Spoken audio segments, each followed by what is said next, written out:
Hello friends, I am Tauqeer Ahmed. Once again welcome back our YouTube channel Times Career. आज हम लोग class 12 physics का chapter number 12 atoms के बारे में स्टडी करेंगे। एटम्स को हिंदी में परमाणु कहा जाता है और यह चैप्टर जो है बोर्ड की दृष्टि से काफ़ी इम्पॉर्टेंट है। ये बहुत ही छोटे चैप्टर हैं, ठीक है, और ज़्यादा टॉपिक्स भी नहीं है। अगर हम इस चैप्टर में टॉपिक की बात करें तो 6 से 7 टॉपिक्स ही है और वहीं से टोटल क्वेश्चन पूछे जाते हैं। कई बार यहाँ से 3-4 ऑब्जेक्टिव तो फिक्स रहते ही हैं, ठीक है, शॉर्ट भी 1-2 पूछे जाते हैं और कभी कभी लॉन्ग क्वेश्चन उठा लेते हैं। वैसे मॉडर्न फिजिक्स की अगर हम बात करें तो मॉडर्न फिजिक्स से कभी कभी 1 या 2 ही लॉन्ग क्वेश्चन उठाते हैं, तो इस चैप्टर में भी एक क्वेश्चन निकलता है जो लॉन्ग है, ठीक है, उसको मैं पढ़ाऊंगा आप लोग को। और इससे पहले हम लोग जो जिस चैप्टर का स्टडी किए थे वो आपका मॉडर्न फिजिक्स का पहला यूनिट है, लेकिन एनसीईआरटी फिजिक्स अगर हम ओवरऑल बात करें तो वो 11वां चैप्टर है और जिसका नाम है dual nature of matter and radiation, द्रव्य एवं विकिरण की दैती प्रकृति। उस चैप्टर की अगर हम बात करें तो उसमें हम लोग लाइट का कंसेप्ट को काफ़ी डीपली पढ़े थे और लाइट से होने वाली कई घटनाओं को हम लोग जाने थे। आज जो हमारा चैप्टर है वो है एटम्स, परमाणु। सबसे पहले हम लोग जानेंगे कि परमाणु होता क्या है। सबसे पहले दुनिया जब से बनी है तब से ही जो विद्वान लोग थे या फिर वैज्ञानिकों का एक ही कंसेप्ट था कि पदार्थ जो है किसी न किसी चीज़ों से मिलकर बना है, लेकिन उसके पास कोई प्रायोगिक प्रूफ नहीं था, एक्सपेरिमेंटल वेरिफिकेशन नहीं था जो इस बात को साबित कर सके। फिर 1803 ईस्वी में एक वैज्ञानिक है जिसका नाम है डॉल्टन्स एटॉमिक मॉडल। तो डॉल्टन साहब आए,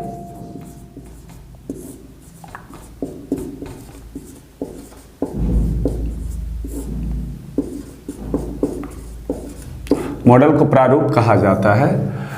तो सबसे पहले जो है डॉल्टन साहब आए और इसने बताया कि पदार्थ जो है, मैटर जो है, छोटे छोटे कणों से मिलकर बना होता है और इन छोटे छोटे कणों को परमाणु कहा जाता है। ये किसने कहा? डॉल्टन ने। और ये कब कहा? 1830 ईस्वी में उसने अपना कंसेप्ट दिया। तो यहाँ हम लोग लिखेंगे कि 1803 ईस्वी में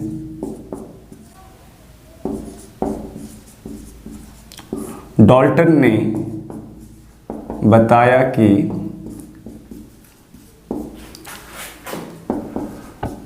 प्रत्येक पदार्थ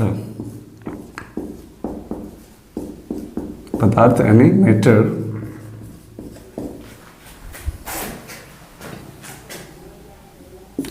छोटे छोटे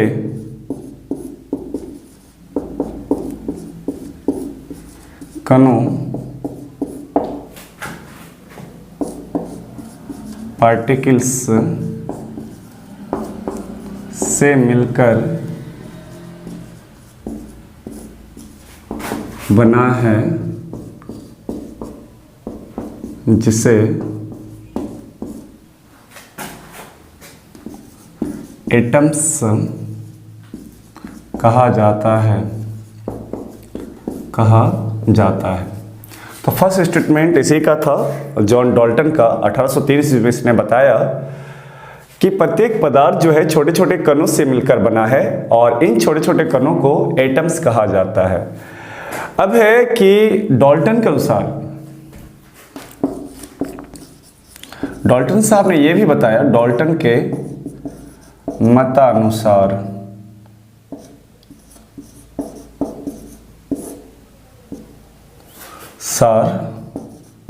परमाणु को किसी भौतिक या रासायनिक विधि से विभाजित नहीं किया जा सकता है, नहीं किया जा सकता है। तो ये जो पूरा कंसेप्ट दिया था वो डॉल्टन साहब ने दिया था और क्या कहा उसने कि 1830 में डाल्टन ने बताया कि प्रत्येक पदार्थ मैटर छोटे छोटे कणों से मिलकर बना है जिसे एटम्स कहा जाता है, और ये जो एटम्स हैं यानी परमाणु को किसी भी भौतिक या रासायनिक विधि से विभाजित नहीं किया जा सकता है। यानी उसका मानना था कि परमाणु को जो है किसी भी रासायनिक या फिजिकल या केमिकल मेथड से डिवाइड नहीं किया जा सकता है, और प्रत्येक जो पदार्थ बने होते हैं वो छोटे छोटे कणों से मिलकर बने होते हैं जिसे एटम्स कहा जाता है। तो सर्वप्रथम जो प्रायोगिक प्रूफ दिया था वो डाल्टन ने दिया था। तो यहाँ पर एक क्वेश्चन है कि परमाणु का जो जनक कहा जाता है वो किसको कहा जाता है? डाल्टन साहब को ही कहा जाता है। यानी यहाँ पर हम लोग कह सकते हैं कि इसका जो जनक कहा जाता है, किसका जनक? परमाणु का जनक वो किसको कहा जाता है? डाल्टन को कहा जाता है परमाणु का जनक, या परमाणु का खोजकर्ता। ठीक है, ज़्यादा खोज करता बेटर होगा। तो परमाणु का जो खोज किया था या परमाणु को जो एक मतलब मॉडल दिया था, नाम दिया था, वो किसने दिया था? डाल्टन ने दिया था। और डाल्टन का ये जो है एटॉमिक मॉडल है, एटॉमिक कंसेप्ट है। तो आप लोग इसको नोट कर सकते हैं, काफ़ी इंपॉर्टेंट है कि डाल्टन साहब ने परमाणु के सारी कंसेप्ट को क्लियर नहीं कर पाया, या परमाणु से रिलेटेड जो तथ्य है उसको क्लियर नहीं कर पाया, स्पष्ट नहीं कर पाया। उसके बाद 100 साल तक, कितना साल? 100 साल तक कोई भी वैज्ञानिक ने परमाणु के क्षेत्र में ध्यान नहीं दिया। फिर आए हमारे जे थॉमसन साहब, 1897 में इलेक्ट्रॉन का खोज किया, जानते हैं हम लोग। और इसी समय जो है बेकुलर ने रेडियो एक्टिविटी कैसी घटना है, इस चैप्टर के बाद जो है 13वां नंबर चैप्टर जो न्यूक्ली है नाभिक, उसमें हम लोग पढ़ेंगे कि जो रेडियो एक्टिविटी सब्सटेंस है वो अल्फा बीटा गामा का उत्सर्जन करता है, और अल्फा बीटा गामा उत्सर्जन होने की जो घटना है या फिनोमिना है या प्रोसेस है उसे रेडियो एक्टिविटी, रेडियो सक्रियता कहा जाता है। तो बैकुरेल ने, पूरा नाम है हेनरी बैकुरेल ने रेडियो एक्टिविटी का भी खोज किया।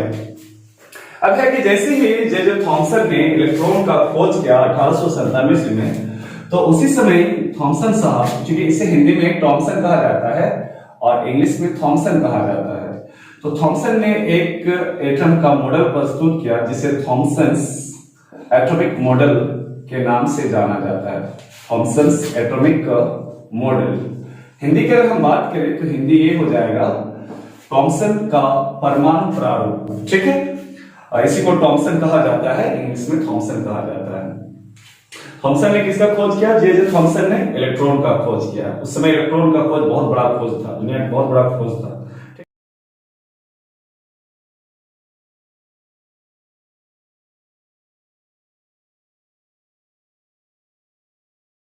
तो ये जो स्टेटमेंट दिया था, ठीक है, ये थॉमसन साहब ने दिया था। ध्यान से सुनो और समझो इसको। तो सबसे पहले है कि थॉमसन एटॉमिक मॉडल कब दिया गया था? 1904 में दिया गया था। इन्होंने क्या कहा कि परमाणु जो है 10⁻10 मीटर त्रिज्या वाले एक धन आवेशित, धन मतलब क्या होता है? पॉजिटिव, ऋण मतलब क्या होता है? नेगेटिव, आवेशित मतलब चार्ज, और सर्कुलर स्ट्रक्चर है, वृत्ताकार संरचना है, जिसके बीच बीच में इलेक्ट्रॉन फंसे होते हैं। ठीक है, बीच बीच में क्या होते हैं? इलेक्ट्रॉन फंसे होते हैं। जैसे तरबूजे में उसके बीज क्या होते हैं? धसे रहते हैं। उन्होंने एक कंसेप्ट बताया कि परमाणु जो है एक वृत्ताकार है, और इस तरह से जो है इलेक्ट्रॉन जो है फंसे होते हैं। ये इलेक्ट्रॉन है, आप जो देख रहे हैं ये सब इलेक्ट्रॉन है, ठीक है, और ये एटम है, और ये जो है आपका ये पॉजिटिव एक संरचना है, पॉजिटिव वृत्ताकार संरचना है। ठीक है, ये तो आप ये देख रहे हैं ब्लैक, ये इलेक्ट्रॉन है।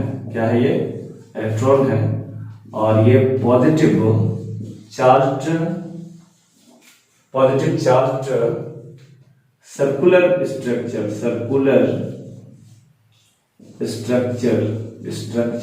है, और यही आपका क्या है? एटम है, परमाणु है। तो परमाणु के बारे में उसने ये कंसेप्ट दिया कि परमाणु जो है मतलब कि एक प्रकार का धन आवेशित वृत्ताकार संरचना है। परमाणु जो है एक क्या है? धन आवेशित वृत्ताकार संरचना है। ठीक है, और जिसके बीच बीच में इलेक्ट्रॉन फंसे होते हैं। जैसे हम लोग देखते होंगे कि तरबूजा जब खाते हैं तो बीच बीच में आपको काला काला बीज दिखाई पड़ता है। ठीक है, तो उसी टाइप का जो है उसने एक स्ट्रक्चर माना परमाणु को। ठीक है, लेकिन परमाणु का बहुत सारे कंसेप्ट को इसने भी क्लियर नहीं कर पाया।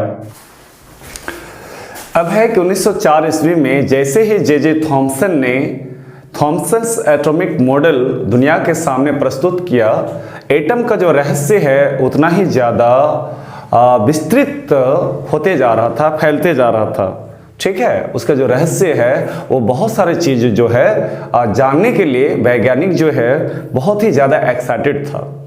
चूँकि थॉमसन मॉडल के बाद परमाणु का जो है बहुत सारी कंसेप्ट जो है वो क्लियर नहीं हो पाया। उसके बाद 1911 ईस्वी में साइंटिस्ट रदरफोर्ड आया और रदरफोर्ड ने हजारों एक्सपेरिमेंट करने के बाद परमाणु से रिलेटेड कंक्लूजन निकाला, निष्कर्ष निकाला। और इस निष्कर्ष में जो उन्होंने पाया वो मैं आप लोगों के सामने प्रस्तुत कर रहा हूं और एक्सपेरिमेंट में भी प्रस्तुत कर रहा हूं। उन्होंने क्या किया कि एक गोल्ड फॉयल लिया, एक सोने का पतले पत्थर को लिया, ठीक है, और उस पर जो है अल्फा पार्टिकल्स का प्रहार किया। और इस एक्सपेरिमेंट का क्या नाम दिया उसने? Rutherford's experiment of scattering of alpha particles. Rutherford के अल्फा कणों के प्रकीर्णन का प्रयोग, यानी उन्होंने क्या किया? प्रकीर्णन का मतलब होता है आघात कराना, टकराना। तो उन्होंने क्या किया? एक गोल्ड फॉयल लिया, सोने का पतले पत्थर लिया और उस पर जो है अल्फा पार्टिकल्स का आघात कराया। तो आघात कराने के बाद उन्होंने देखा कि जो अधिकांश अल्फा पार्टिकल है वो गोल्ड फॉयल को भेद कर क्या हो जाता है? आगे निकल जाती है। और कुछ अल्फा पार्टिकल्स जो है वो डिफ्लेक्टेड हो जाते हैं, यानी विचलित हो जाते हैं। और बहुत ही कम अल्फा पार्टिकल्स बीचों बीच से क्या हो जाता है? पीछे मतलब कि वापस लौट आते हैं। अच्छा, एक्सपेरिमेंट के दौरान उन्होंने पाया कि जब 8000 अल्फा पार्टिकल्स को छोड़ा तो मात्र एक अल्फा पार्टिकल पीछे की ओर वापस आ गया। इसका मतलब है कि जो गोल्ड फॉयल है उसने परमाणु नाम दिया। गोल्ड फॉयल जो है उसने क्या नाम दिया? परमाणु, यानी एटम नाम दिया। और उसने देखा कि मध्य भाग में कोई पॉजिटिव चार्ज पार्टिकल्स वर्तमान होते हैं और इस पॉजिटिव चार्ज पार्टिकल्स का नाम उसने न्यूक्लियस दिया। हिंदी में नाभिक या केंद्रक कहा जाता है। तो नाभिक या केंद्रक का जो खोज करता है वो किसको माना जाता है? रदरफोर्ड को माना जाता है। ये इंपॉर्टेंट ऑब्जेक्टिव है। और परमाणु का जो खोज करता है किसको माना जाता है? डाल्टन साहब को माने जाते हैं। अब है कि परमाणु के मध्य भाग में कोई पॉजिटिव पार्टिकल्स होते हैं, तभी तो अल्फा को क्या करता है? डिफ्लेक्टेड कर देता है या पीछे की ओर मोड़ देता है। इससे कंक्लूजन हम बताएंगे, सारा निष्कर्ष को हम लोग जानेंगे। तो यहां पर मैं लिखा हूं कि 1911 ईस्वी में साइंटिस्ट रदरफोर्ड ने एक्सपेरिमेंट के आधार पर, यानी एक्सपेरिमेंट किया, उसके आधार पर स्पष्ट किया कि जब अल्फा पार्टिकल्स को गोल्ड फॉयल यानी सोने का एक पतले पत्थर को लिया, मेम्ब्रेन्स टाइप का है, पर छोड़ा जाता है या आघात कराया जाता है तो अधिकांश अल्फा पार्टिकल्स गोल्ड फॉयल को भेद कर या छेद कर आगे निकल जाती है।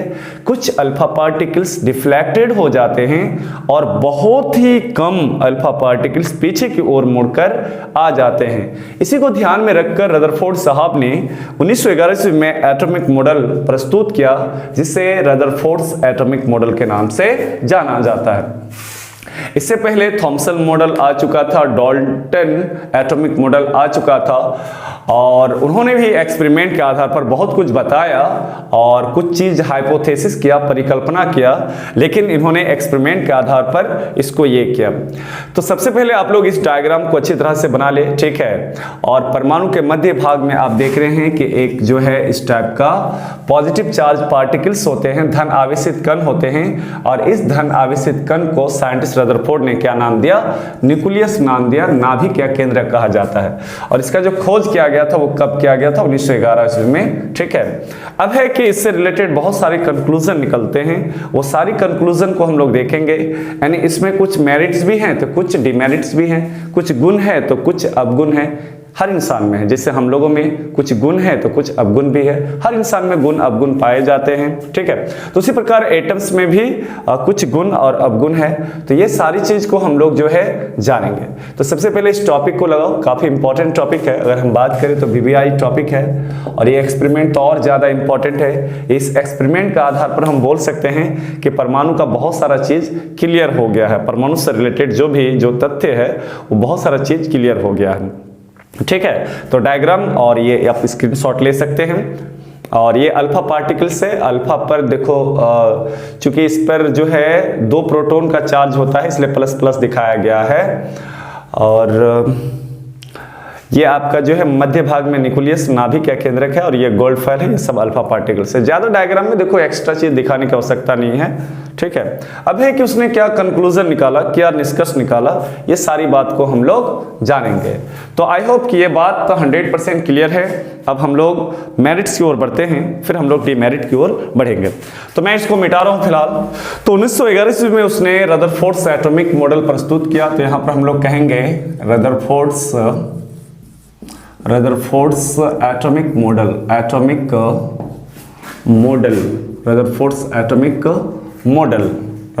एटॉमिक मॉडल, रदरफोर्ड का परमाणु प्रारूप, ठीक है। तो सबसे पहले हम लोग जो है इसका जो है दो पार्ट को है, तो अच्छा ये दिया गया था 1911 ईस्वी में ही दिया गया था। तो सबसे पहले हम लोग जो है इसका मेरिट्स को जानेंगे। किसको जानेंगे? मेरिट्स को हिंदी में गुण या विशेषता कहा जाता है, गुण या विशेषताएं कहा जाता है, विशेषताएं, ठीक है, विशेषताओं को लिखे। तो ये इंपॉर्टेंट है, इंपॉर्टेंट इसीलिए है कि कई बार रदरफोर्ड्स एटॉमिक मॉडल की गुण या विशेषता लिखने के लिए कह देता है, ठीक है। तो 3 से 4 पॉइंट है, इसको ध्यानपूर्वक आप लोग देखें, समझे और जो है आपको सुनते सुनते ही याद हो जाएंगे। पहला पॉइंट हम लोग ये बोल सकते हैं, जो इसका फर्स्ट मेरिट में जो आता है, फर्स्ट पॉइंट ये है कि इस एक्सपेरिमेंट के आधार पर उसने स्पष्ट कर दिया कि परमाणु का जो आकार होता है वो गोलाकार होता है। लेकिन इससे पहले जो है जे थॉमसन ने क्या बोला था? वृत्ताकार बोला था। लेकिन साइंटिस्ट रदरफोर्ड ने एक्सपेरिमेंट के आधार पर बता दिया कि परमाणु का जो आकार होता है वो क्या होता है? एस्फेरिकल होता है, गोलाकार होता है। तो सबसे पहला जो पॉइंट है हम लोग ये लिखेंगे, एटम्स यानी परमाणु, एटम्स का आकार, साइज ऑफ एटम, ठीक है, आकार एस्फेरिकल होता है। एस्फेरिकल मतलब गोलीय होता है, एस्फेरिकल होता है। तो ये काफी इंपॉर्टेंट पॉइंट है, ठीक है। पहला पॉइंट है एटम का आकार जो होता है वो क्या होता है? एस्फेरिकल होता है। दूसरा जो उन्होंने एक्सपेरिमेंट में पाया कि परमाणु का जो अधिकांश भाग होता है वो खोखला होता है। अब क्वेश्चन उठ रहा है कि अगर खोखला नहीं होता तो ये जो अल्फा पार्टिकल्स है वो भेद कर आगे नहीं निकलता है। जैसे बीचों बीच में खोखला नहीं होता है, बीचों बीच में जो है कोई पॉजिटिव चार्ज पार्टिकल्स और काफी वेटफुल यानी काफी भार होता है उसका। ये सब चीज हम लोग नोट करेंगे एक एक करके। तो एटम का आकार एस्फेरिकल होता है। दूसरा है कि परमाणु यानी एटम का अधिकांश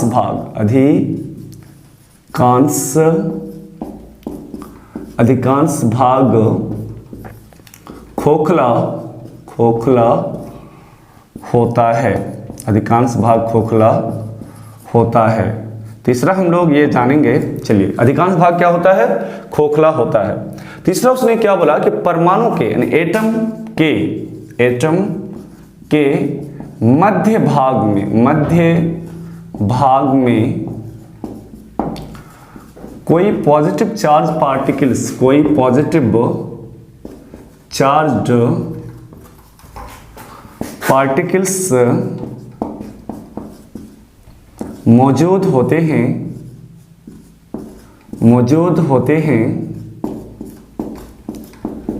जिसे एटम के मध्य भाग में कोई पॉजिटिव चार्ज पार्टिकल्स मौजूद होते हैं जिसे न्यूक्लियस हिंदी में नाभिक या केंद्रक कहते हैं। अभी जस्ट डायग्राम में आप लोगों को बताया था, नाभिक या केंद्रक कहा जाता है, नाभिक या केंद्रक कहा जाता है। तो तीसरा पॉइंट काफी इंपॉर्टेंट है कि एटम के मध्य भाग में कोई पॉजिटिव चार्ज पार्टिकल्स मौजूद होते हैं जिसे न्यूक्लियस, नाभिक या केंद्रक कहा जाता है। आई होप कि यहां तक आप लोग का क्लियर है। अब हम लोग चौथा पॉइंट की ओर बढ़ते हैं और ध्यानपूर्वक सुने।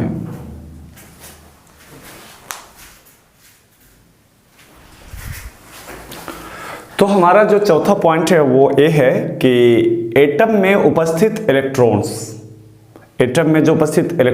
है, इलेक्ट्रॉन का जो नेगेटिव चार्ज है वो न्यूक्लियस के कुल पॉजिटिव चार्ज के क्या होता है? बराबर होता है।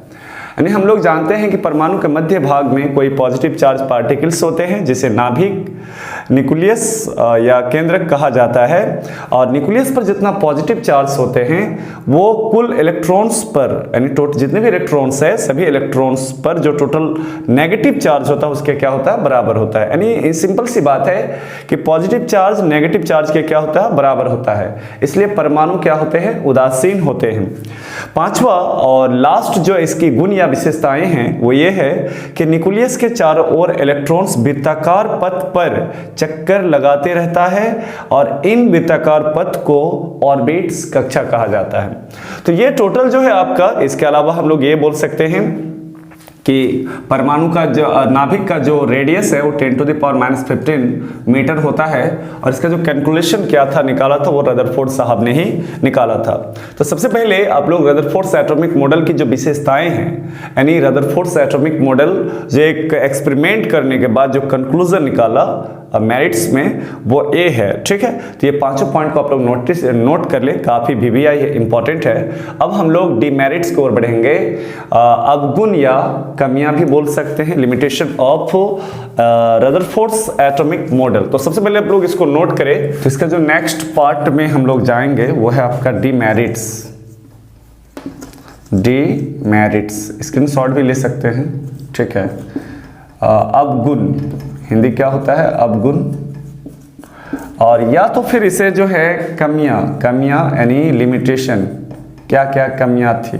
ठीक है, इंपॉर्टेंट है, VVI है, कई बार पूछा गया है। तो ये सब जितने भी पॉइंट मैं बता रहा हूँ आपको सब इंपॉर्टेंट है। एक बार अच्छी तरह से आपको, अगर मुझे लग रहा है कि सिंपल अगर आप रीडिंग भी मारेंगे मोबाइल देखकर, या फिर अगर आप ऑनलाइन क्लास मुझे देख रहे हैं, अगर सिंपल आप रीडिंग मारेंगे तो भी याद हो जाएगा।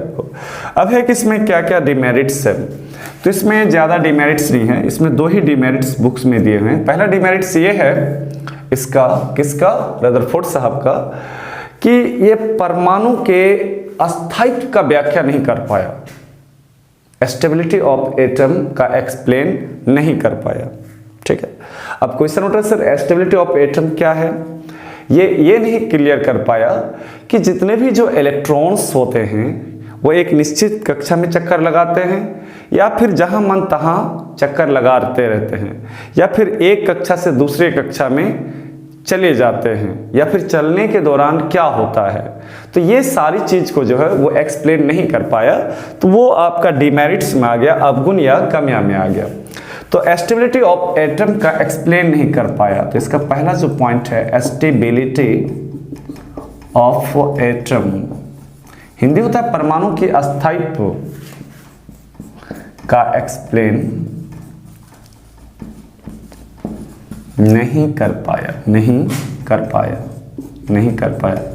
इलेक्ट्रॉन का जो कंसेप्ट है उसको नहीं कर पाया। ठीक है, दूसरा पॉइंट है कि ये स्पेक्ट्रम यानी स्पेक्ट्रमी लाइन या हाइड्रोजन स्पेक्ट्रम, इन शॉर्ट आप लोग समझिए इस बात को कि स्पेक्ट्रमी लाइन क्या होता है।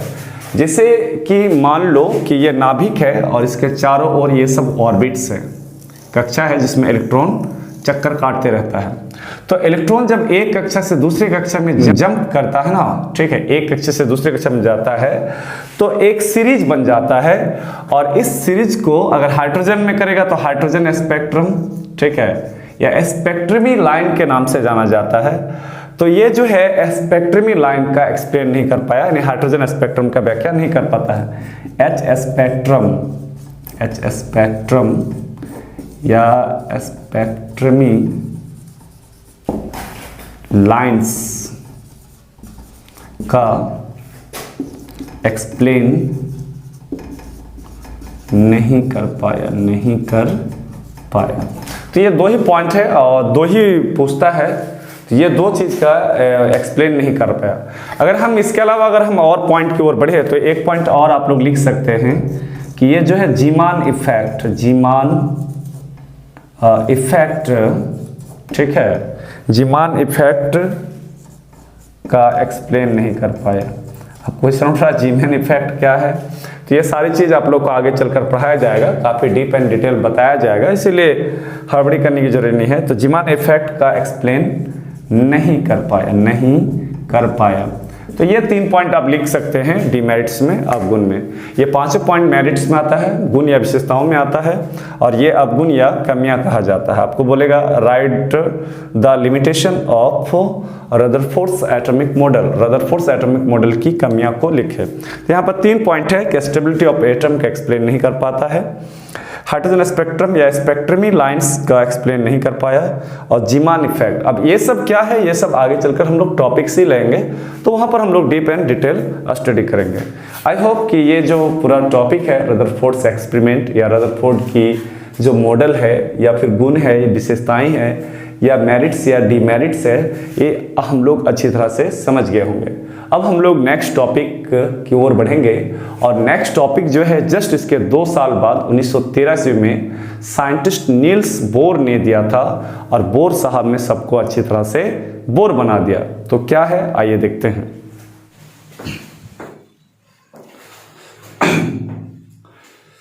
तो अब बात करेंगे हम लोग बोर्स एटॉमिक मॉडल।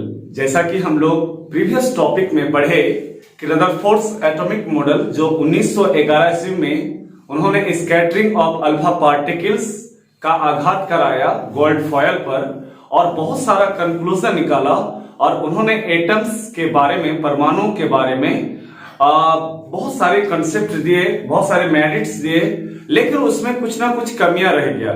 इसी कमी को दूर करने के लिए 1913 ईस्वी में नील बोर, एक वैज्ञानिक है, नील बोर ने 1913 ईस्वी में उन त्रुटियों को दूर किया और एक परमाणु का सही मतलब कि मॉडल प्रस्तुत किया, और इस मॉडल को क्या नाम दिया गया, बोर्स एटॉमिक मॉडल। ठीक है, तो जैसा कि आप लोग के सामने यहाँ पर स्पष्ट लिखा हुआ है कि 1913 ईस्वी में साइंटिस्ट नील बोर, शॉर्ट में बोर लिखा हुआ है, ने रदरफोर्ड एटॉमिक मॉडल की त्रुटियों को दूर किया और एक नया मॉडल या कंसेप्ट प्रस्तुत किया, जिसे बोर्स एटॉमिक मॉडल के नाम से जाना जाता है। इस सिद्धांत के अनुसार या इस मॉडल के अनुसार उन्होंने क्या कहा, तो उन्होंने 3 मेन कंसेप्ट दिया, 3 मेन जो है आपका पोस्टुलेट्स, अभिगृत दिया, और ये काफी इंपॉर्टेंट है, बार बार पूछे जाते हैं। सबसे पहले है कि इस टॉपिक में आप लोग VBI लगा लो, हो सके इस बार 2024 में बोर्ड में पूछ सकता है, तो काफी इंपॉर्टेंट टॉपिक है। ठीक है, पहला पॉइंट उसने क्या बोला कि प्रत्येक इलेक्ट्रॉन न्यूक्लियस के चारों ओर, इलेक्ट्रॉन जो है न्यूक्लियस के चारों ओर और निश्चित कक्षा में नहीं, और निश्चित मतलब कि जहां मन तहां घूमते रहता नहीं है, बल्कि एक निश्चित कक्षा में, बल्कि एक निश्चित कक्षा में चक्कर लगाते हैं, जिसे स्टेबल ऑर्बिट, अस्थायी कक्षा कहा जाता है। तो पहला पॉइंट बिल्कुल क्लियर है। आई होप कि ये पॉइंट आप लोगों के सामने है, आप देख रहे हैं, सुन रहे होंगे, और आपको याद भी हो रहे होंगे कि प्रत्येक इलेक्ट्रॉन यानी हर एक इलेक्ट्रॉन जो है न्यूक्लियस के चारों ओर जहां तहां चक्कर नहीं काटता है, और निश्चित कक्षा में चक्कर नहीं काटता है, बल्कि एक निश्चित कक्षा में, डेफिनेट ऑर्बिट्स में चक्कर लगाते हैं, जिसे स्टेबल ऑर्बिट्स, अस्थायी कक्षा कहा जाता है। ठीक है, अब ऐसा नहीं कि इलेक्ट्रॉन दूसरा कक्षा में घूम रहा है और जहां मन तहां दूसरा से होते हुए तीसरा में चला गया, तीसरा से होते हुए चौथा में चला गया, चौथा से होते हुए पांचवा में चला गया, ऐसा नहीं होता है। ठीक है, अब है कि दूसरा पॉइंट जो काफी इंपॉर्टेंट है और VBI है, बार बार पूछे जाते हैं कि स्टेबल ऑर्बिट्स, जो अस्थायी कक्षा होते हैं, में घूमता हुआ इलेक्ट्रॉन्स का एंगुलर मोमेंटम, क्योंकि इलेक्ट्रॉन में तो मास होता है, तो जब वो घूमता है तो उसमें क्या होगा, मोमेंटम होगा, और मोमेंटम का फार्मूला क्या होता है, मास इनटू वेलोसिटी। लेकिन जब वो सर्कुलर घूमता है, ऑर्बिट्स में, कक्षा में घूमता है, क्योंकि कक्षा का जो शेप होता है, हम लोग जानते हैं कि कक्षा का जो शेप होता है वो क्या होता है, वृत्ताकार होता है। ठीक है, वृत्ताकार होता है। ये बात किसने बोला था, रदरफोर्ड ने बोला था अपने एटॉमिक थ्योरी में, कि इलेक्ट्रॉन जो है वो वृत्ताकार पथ पर चक्कर काटते रहता है, और इस वृत्ताकार पथ को क्या कहा जाता है, ऑर्बिट्स कहा जाता है। ठीक है, तो क्या यहां पर स्पष्ट लिखा हुआ है कि स्टेबल ऑर्बिट्स में घूमता हुआ इलेक्ट्रॉन्स का एंगुलर मोमेंटम ns/2π के क्या होता है, बराबर। तो मान लो कि ऑर्बिट का जो रेडियस है वो क्या है, r, इलेक्ट्रॉन का मास क्या है, m, और किस वेग से घूम रहा है, v वेग से। तो एंगुलर मोमेंटम बराबर फॉर्मूला क्या होता है, mass into velocity into radius, याद रखिएगा, mass into velocity into radius, mvr, मास द्रव्यमान किसका, इलेक्ट्रॉन का, v वेलोसिटी किस वेग से घूम रहा है, और आर रेडियस, कौन सी ऑर्बिट में घूम रहा है। क्योंकि बहुत सारे ऑर्बिट्स है, पहला ऑर्बिट, दूसरा ऑर्बिट, हर ऑर्बिट का रेडियस क्या होता है, अलग अलग होता है। और ये जो है ns/2π के बराबर होता है, ns/2π के बराबर होता है। ठीक है, तो काफी इंपॉर्टेंट पॉइंट्स हैं और ये सभी पॉइंट को आप लोग मतलब कि नोट करना है, लेकिन पहले समझो। तो m भी r ns/2π के बराबर होता है। अब है कि ये m क्या है, तो m क्या है, मास है, मास ऑफ इलेक्ट्रॉन है। v क्या है, v वेलोसिटी है, वेग जिसे कहते हैं। r क्या है, r रेडियस है, r क्या है, रेडियस है। ठीक है, उसी प्रकार n को कहा जाता है number of orbits, number of orbits, कक्षा की संख्या है 1 2 3 4 डॉट डॉट डॉट इनफिनिट, कौन सी कक्षा में। और h को कहते हैं प्लांक्स कांस्टेंट, h को क्या बोलते हैं, प्लांक्स कांस्टेंट कहते हैं, जैसा कि आप लोग को फर्स्ट यूनिट में हम बताए थे मॉडल फिजिक्स का 11वां यूनिट में। तो m क्या है, मास है, v क्या है, वेलोसिटी है, r क्या है, रेडियस है, और n नंबर ऑफ ऑर्बिट्स 1 2 3, ठीक है, h प्लांक्स कांस्टेंट है।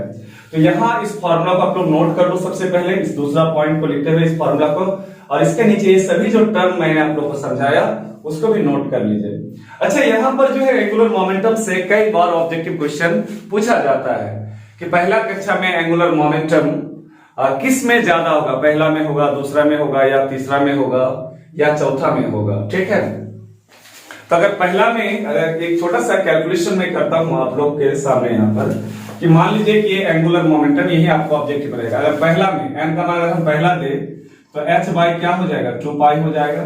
ठीक है, अगर दूसरा हम दे तो दूसरा मान, अगर n का मान हम 2 रखे दूसरी ऑर्बिट में, तो 2h बाई क्या हो जाएगा, 2π, 2 कैंसिल हो जाएगा, h बटे क्या हो जाएगा, पाई हो जाएगा।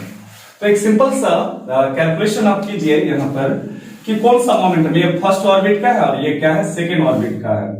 तो जैसे जैसे नंबर ऑफ ऑर्बिट्स बढ़ते जाता है, एंगुलर मोमेंटम का मान क्या होता है, बढ़ते जाता है। याद रखिएगा, सबसे कम एंगुलर मोमेंटम होता है फर्स्ट ऑर्बिट में। क्या होता है, फर्स्ट ऑर्बिट में। उससे ज्यादा कौन होता है, सेकेंड ऑर्बिट में। थर्ड ऑर्बिट की अगर हम बात करें तो n का मान क्या होगा, 3, तो 3h बाई क्या होगा, 2π। अगर 4 ऑर्बिट करें तो n का मान क्या होगा, 4h बाई 2π, 2 2 जा 4 हो जाएगा, 2h बाई पाई हो जाएगा। तो आपको वहां पर 4 ऑप्शन दिए हुए रहेंगे और आपको यह देख लेना है कि जो एंगुलर मोमेंटम है वो कौन कौन सा ऑर्बिट है, फर्स्ट है, सेकंड है, थर्ड है, फोर्थ है। तो जितना नंबर ऑफ ऑर्बिट्स होगा उसका एंगुलर मोमेंटम उतना ही क्या होगा, अधिक होगा। और सबसे जो कम होता है वो फर्स्ट ऑर्बिट में होता है, उसका फार्मूला क्या होता है, h बटे 2π। अब क्वेश्चन उठ रहा है कि n का मान क्या होगा, 1 होगा। ठीक है, तो ये जो दूसरा पॉइंट है ये ऑब्जेक्टिव की दृष्टि से काफी इंपॉर्टेंट है और बोर्ड एटॉमिक मॉडल को कई बार लॉन्ग क्वेश्चन में, शॉर्ट क्वेश्चन में उठाया जाता है। ठीक है, बोर्ड एटॉमिक मॉडल के साथ साथ एटम का जो है रेडियस का फॉर्मूला, या कभी कभी एनर्जी का, या कभी कभी वेलोसिटी का, वो हम लोग व्यंजक निकालेंगे। अभी हम लोग जो है उसका जो है पोस्टुलेट्स को पढ़ रहे हैं, प्रॉपर्टीज यानी मेरिट्स को पढ़ रहे हैं। ठीक है, चलिए, तो दूसरा पॉइंट भी कंप्लीट हो गया कि स्टेबल ऑर्बिट्स में घूमता हुआ जो इलेक्ट्रॉन्स होता है, स्टेबल ऑर्बिट्स में घूमता हुआ इलेक्ट्रॉन्स जो होते हैं उसका एंगुलर मोमेंटम यानी एमवीआर। अच्छा, एमवीआर को ना एल द्वारा भी डिनोट किया जाता है, एंगुलर मोमेंटम को एल द्वारा भी डिनोट किया जाता है। दो तरह का मोमेंटम होता है, एक लीनियर मोमेंटम होता है, P बराबर m इंटू भी, आप लोग पढ़े होंगे कई बार, P बराबर m इंटू भी, मास इंटू वेलोसिटी। तो मास इंटू वेलोसिटी मोमेंटम ये लीनियर है, रेखीय संवेग है। जब कोई ऑब्जेक्ट सीधा रेखा में चलता है जैसे प्रकाश, तो उसके लिए क्या होगा, m इंटू भी। या अगर आप सीधा चलते हैं, कोई चीज अगर सीधा गति करती है, लीनियर गति करता है, रेखीय गति करता है, तो उससे रिलेटेड मोमेंटम को मास इंटू वेलोसिटी, और उसका सिंबल p होता है। लेकिन जब वृत्ताकार घूमता लगता है तो उसे एंगुलर मोमेंटम बोलते हैं, और एंगुलर मोमेंटम में एक नया चीज जुड़ जाता है, वो है r। तो mvr बराबर ns/2π, और mvr को l द्वारा सूचित किया जाता है। आप यहाँ पर l बाद में आप लिख सकते हैं, लेकिन फिलहाल यहाँ पर से मैं हटा रहा हूं। अब है कि तीसरा पॉइंट भी काफी इंपॉर्टेंट है, ध्यान से देखो और समझो।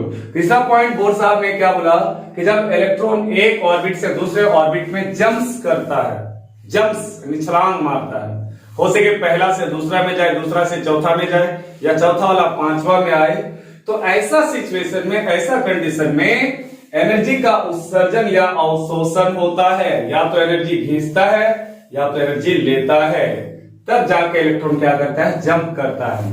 तो बोर साहब ने 3 एटॉमिक पोस्टुलेट्स प्रस्तुत किया दुनिया के सामने और काफी इंपॉर्टेंट है, काफी छोटा छोटा पॉइंट है, ठीक है। और आप इसको अच्छा से लिखेंगे तो मेरे ख्याल से ये तीनों पॉइंट ही जो है और इतना जो है आप लिखेंगे वो लगभग जो है 1 पेज के आसपास चला जाएगा। थोड़ा सा साफ साफ और बड़ा बड़ा लिखना है और काफी इंपॉर्टेंट है। इसके साथ साथ कभी कभी हाइड्रोजन स्पेक्ट्रम का डेफिनेशन और हाइड्रोजन स्पेक्ट्रम का जो है एक्सप्लेनेशन यानी व्याख्या पूछ लेता है। तो पहले हम लोग बोर्स मॉडल को देखेंगे, उसका मेरिट्स के बारे में हम लोग स्टडी कर रहे हैं, उसके बाद डीमेरिट्स के बारे में स्टडी करेंगे।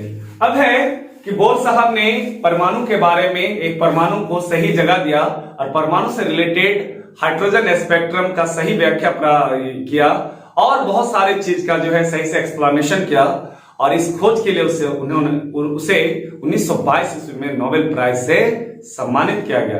लेकिन उसने भी क्या किया, परमाणु से रिलेटेड बहुत सारे तथ्य को, बहुत सारी चीजों को समझा नहीं पाया। क्योंकि इससे जानते हैं कि शुरू में जो परमाणु का कंसेप्ट दिया था वो किसने दिया था, जॉन डाल्टन ने दिया था, फिर जे थॉमसन आया, फिर रदरफोर्ड साहब आए और फिर नील बोर, जो उसका हम लोग कंसेप्ट को पढ़ रहे हैं। अब है limitation of Bohr's model, Bohr model की सीमाएं, यानी इसमें क्या क्या जो है बोर साहब ने एक्सप्लेनेशन नहीं कर पाया, ठीक है। तो आइए देखते हैं क्या क्या एक्सप्लेनेशन नहीं कर पाया। पहला है कि इसके द्वारा जटिल परमाणु यानी जो कॉम्प्लेक्स एटम्स है के स्पेक्ट्रम की व्याख्या नहीं की जा सकी।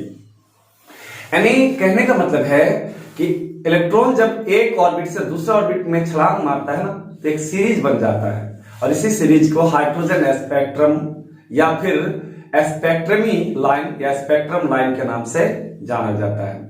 तो ये सिर्फ जो है एक इलेक्ट्रॉन वाले एटम का एक्सप्लेनेशन कर पाया, लेकिन एक से जैसे इलेक्ट्रॉन हुआ फिर उस चीज का सही व्याख्या नहीं कर पाया। बाद में बहुत सारे साइंटिस्ट, समरफील्ड आए और बहुत सारे साइंटिस्ट आए, डी ब्रॉगली आए, ठीक है, अलग अलग साइंटिस्ट आए, उसका कंसेप्ट को क्लियर किया। तो पहला पॉइंट है लिमिटेशन में। लिमिटेशन का मतलब है कि क्या क्या जो है ये नहीं कर पाए, मतलब डीमेरिट्स को ही लिमिटेशन कहा जाता है। तो ये भी कभी कभी 2 नंबरिया में पूछा जाता है, VBI है, ठीक है, कि बोर्स मॉडल की सीमाओं को लिखे, ठीक है, right the limitation of Bohr's atomic model, Bohr's atomic model की सीमाओं को लिखे। तो 2 पॉइंट सिर्फ लिखना है, यहां पर मैं 3 लिख चुका हूं, ठीक है। इसके द्वारा जटिल परमाणु कॉम्प्लेक्स एटम्स के स्पेक्ट्रम की व्याख्या नहीं की जा सकी। अभी स्पेक्ट्रम के बारे में, जस्ट इसके बारे में लोग स्पेक्ट्रम ही टॉपिक लगेगा। यह सिद्धांत जीमार्क इफेक्ट एवं स्टार इफेक्ट को समझा नहीं पाया, यानी बोर्स एटॉमिक मॉडल जो है जीमार्क इफेक्ट और स्टार इफेक्ट को समझा नहीं पाया। अब क्वेश्चन उठ रहा है, सर क्या होता है जीमान इफेक्ट? जीमान इफेक्ट होता है कि जब परमाणु एक ऑर्बिट से दूसरे ऑर्बिट में जंप करता है तो मैग्नेटिक फील्ड उत्पन्न होता है और इसे मैग्नेटिक फील्ड को जीमान इफेक्ट कहते हैं। और साथ ही साथ इलेक्ट्रिक फील्ड भी उत्पन्न करता है जिसे स्टार इफेक्ट कहा जाता है। ये सब अलग टॉपिक है। ये दोनों घटनाओं को जीमान इफेक्ट और स्टार इफेक्ट को समझा नहीं पाया। बाद में फिर जीमान साइंटिस्ट और स्टार ने आकर उस पॉइंट को समझाया। तो दूसरा पॉइंट है कि यह सिद्धांत, यह थ्योरी जीमार्क इफेक्ट एवं स्टार इफेक्ट को समझा नहीं पाया। साथ ही साथ हम लोग जानते हैं डी ब्रॉगली ने इस बात को प्रूव कर दिया था कि जिस तरह से प्रकाश में, लाइट में ड्यूल नेचर होता है, उसी प्रकार जो मैटर है दुनिया में, इलेक्ट्रॉन, प्रोटॉन, बाद में ये साबित हो गया कि इंसान, गेंद, पृथ्वी हुआ या दुनिया में कोई भी चीज अगर गति करता है तो पार्टिकल्स तो होता ही है, उसमें द्रव्यमान तो होता ही है, साथ ही साथ वो वेव नेचर को भी प्रदर्शित करता है। तो बोर साहब क्या किया, वेव नेचर ऑफ इलेक्ट्रॉन को समझा नहीं पाया था। बाद में ये किसने समझाया था? डी ब्रॉगली ने समझाया था। तो ये लिमिटेशन में 3 ही पॉइंट है, काफी सिंपल पॉइंट है। इसके द्वारा जटिल परमाणुओं के स्पेक्ट्रम की व्याख्या नहीं की जा सकी, कॉम्प्लेक्स एटम को। यह सिद्धांत जीमान इफेक्ट एवं स्टार इफेक्ट को समझा नहीं पाया। दूसरा है कि यह वेव नेचर ऑफ इलेक्ट्रॉन को समझा नहीं पाया, ठीक है। तो ये लिमिटेशन में लिख लो और ये उसका पोस्टुलेट्स है। यहाँ पर देखो, मैं यहाँ भी VBI लगा चुका हूं और यहाँ भी ये सब 2 नंबरिया पूछता है। और कभी कभी इसको जो है बोर्स एटॉमिक मॉडल को लिखकर हाइड्रोजन स्पेक्ट्रम की व्याख्या, यानी हाइड्रोजन स्पेक्ट्रम जस्ट इसके बाद टॉपिक लगेगा, ठीक है, तो उसके साथ 5 नंबरिया पूछ दिया जाता है। तो कभी कभी तो इसको आप लोग अच्छी तरह से नोट कर ले, ठीक है। अब हम लोग हाइड्रोजन स्पेक्ट्रम की ओर बढ़ते हैं। तो अब हम लोग के सामने जो अगला टॉपिक है वो है हाइड्रोजन स्पेक्ट्रम। हाइड्रोजन स्पेक्ट्रम भी काफ़ी इंपॉर्टेंट है। इससे पहले हम लोग बोर्स मॉडल के बारे में पढ़ रहे थे कि बोर्स मॉडल की क्या क्या विशेषताएं हैं और क्या क्या डिमेरिट्स है, यानी गुण और अवगुण है। तो हाइड्रोजन स्पेक्ट्रम क्या है आइए समझते हैं। सबसे पहले वैज्ञानिक ने क्या किया, एक हाइड्रोजन गैस युक्त विसर्ग नली लिया, एक प्लस से जोड़ दिया और एक माइनस से जोड़ दिया, और इसमें H2 गैस है, हाइड्रोजन गैस है। तो इस हाइड्रोजन गैस युक्त विसर्ग नली, जो विसर्ग नली है, ठीक है, डिस्चार्ज ट्यूब है, उससे हल्के नीले रंग का रेडिएशन निकला, और ये हल्के नीले रंग के रेडिएशन को एक लेंस से गुजारा गया। गुजारने के बाद इसके सामने एक प्रिज्म रख दिया गया, ठीक है, और प्रिज्म से गुजरने के बाद जो है ये पतले पतले सीरीज में विभक्त नजर आता है।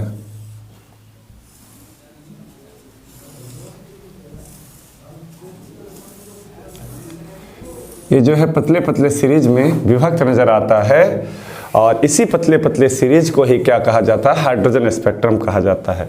ये जो है हमारा डिस्चार्ज ट्यूब है, यानी इसका नाम हम लोग क्या दे सकते हैं, डिस्चार्ज ट्यूब, हिंदी में बोलते हैं विसर्ग नली। ये हमारा लेंस है, आपके सामने कौन सा लेंस है आप समझ ही रहे होंगे, उत्तल लेंस है। ये हमारा प्रिज्म है, क्या है, ये हमारा प्रिज्म है, ठीक है। और ये जो है प्रिज्म से गुजरने के बाद पतले पतले सीरीज में विभक्त नजर आता है, और इसी पतले पतले सीरीज को ही, ठीक है, यानी इस एक रंगीन पट्टी प्राप्त हो जाती है यहाँ पर, या फिर एक पट्टी पर सीरीज प्राप्त हो जाती है, और इसी सीरीज को क्या कहा जाता है, हाइड्रोजन स्पेक्ट्रम, H स्पेक्ट्रम कहा जाता है, ठीक है। तो इस तरह से हम लोग हाइड्रोजन स्पेक्ट्रम का परिभाषा दे सकते हैं। ध्यान से सुनिए, याद हो जाएगा कि H2 गैस युक्त, हाइड्रोजन गैस युक्त विसर्ग नली में जब इलेक्ट्रिक करंट प्रवाहित की जाती है तो डिस्चार्ज ट्यूब से, यानी विसर्ग नली से हल्के नीले रंग का रेडिएशन निकलती है, जो लेंस से गुजरने के बाद प्रिज्म पर आपतित होती है, और प्रिज्म से निर्गत के बाद ये कई पतली पतली सीरीज में विभक्त हो जाता है, और इन पतली पतली सीरीज को जब एक श्वेत पट्टी पर या एक स्क्रीन में लेने पर एक स्पेक्ट्रम मतलब कि प्राप्त हो जाता है, और इस स्पेक्ट्रम को हाइड्रोजन स्पेक्ट्रम या H स्पेक्ट्रम कहा जाता है। तो हाइड्रोजन स्पेक्ट्रम का जो विधिवत अध्ययन किया था, सर्वप्रथम जो सिस्टमैटिक स्टडी किया था, वो क्या था आपका, साइंटिस्ट बामर ने किया था। किसने किया था, साइंटिस्ट बामर ने किया था। तो आई होप कि ये जो डायग्राम कंसेप्ट है ये 100% क्लियर है, ठीक है। अब इसका जो हम लोग डेफिनेशन को लिखेंगे। आप वैसे इस डायग्राम को आप बना भी सकते हैं या नहीं भी बना सकते हैं, कोई मायने नहीं रखता है। ये डायग्राम का अगर आप एग्जाम में नहीं बनाएंगे हाइड्रोजन स्पेक्ट्रम का तो कोई दिक्कत नहीं है, लेकिन इस डायग्राम से क्या होता है कि परिभाषा क्लियर हो जाता है, किसका, हाइड्रोजन स्पेक्ट्रम का। फिर से एक बार मैं बोल रहा हूं, ध्यान से सुनिए कि जब हाइड्रोजन गैस युक्त विसर्ग नली में इलेक्ट्रिक करंट प्रवाहित की जाती है, जब हाइड्रोजन गैस युक्त विसर्ग नली में इलेक्ट्रिक करंट प्रवाहित की जाती है तो हल्के नीले रंग का रेडिएशन लेंस से गुजरने के बाद प्रिज्म पर आपतित होती है, और प्रिज्म से निर्गत के बाद ये कई पतली पतली रेखाओं में विभक्त नजर आता है, और इन्हें एक स्क्रीन में लेने पर एक पट्टी प्राप्त हो जाती है, जिसे हाइड्रोजन स्पेक्ट्रम, हाइड्रोजन वर्णपट के नाम से जाना जाता है। तो हाइड्रोजन स्पेक्ट्रम का ये डेफिनेशन, लिखित डेफिनेशन आप लोग के सामने है कि जब H2 गैस युक्त, यानी हाइड्रोजन गैस युक्त डिस्चार्ज ट्यूब में इलेक्ट्रिक करंट प्रवाहित की जाती है तो हल्के नीले रंग का रेडिएशन उत्पन्न होती है, जो लेंस से गुजरने के बाद प्रिज्म पर आपतित होती है। यानी लेंस से गुजरने के बाद किस पर आपतित होती है, प्रिज्म पर आपतित होती है, जो पतली पतली रेखाओं में विभक्त हो जाती है। तो कौन विभक्त हो जाती है? वहीं जो रेडिएशन, ठीक है, पतली पतली रेखाओं में विभक्त हो जाती है, जिसे हाइड्रोजन स्पेक्ट्रम कहा जाता है, या इसे शॉर्ट में एच स्पेक्ट्रम भी कहा जाता है। इसका विधिवत जो अध्ययन किया था वो किसने किया था? साइंटिस्ट बामर ने किया था। एक साइंटिस्ट था बामर, उसका नाम लिखेंगे अभी, ठीक है। तो यहाँ पर मेन डायग्राम ये नहीं है, मेन डायग्राम इस डेफिनेशन के नीचे आएगा जो काफ़ी इंपॉर्टेंट है, VVI है।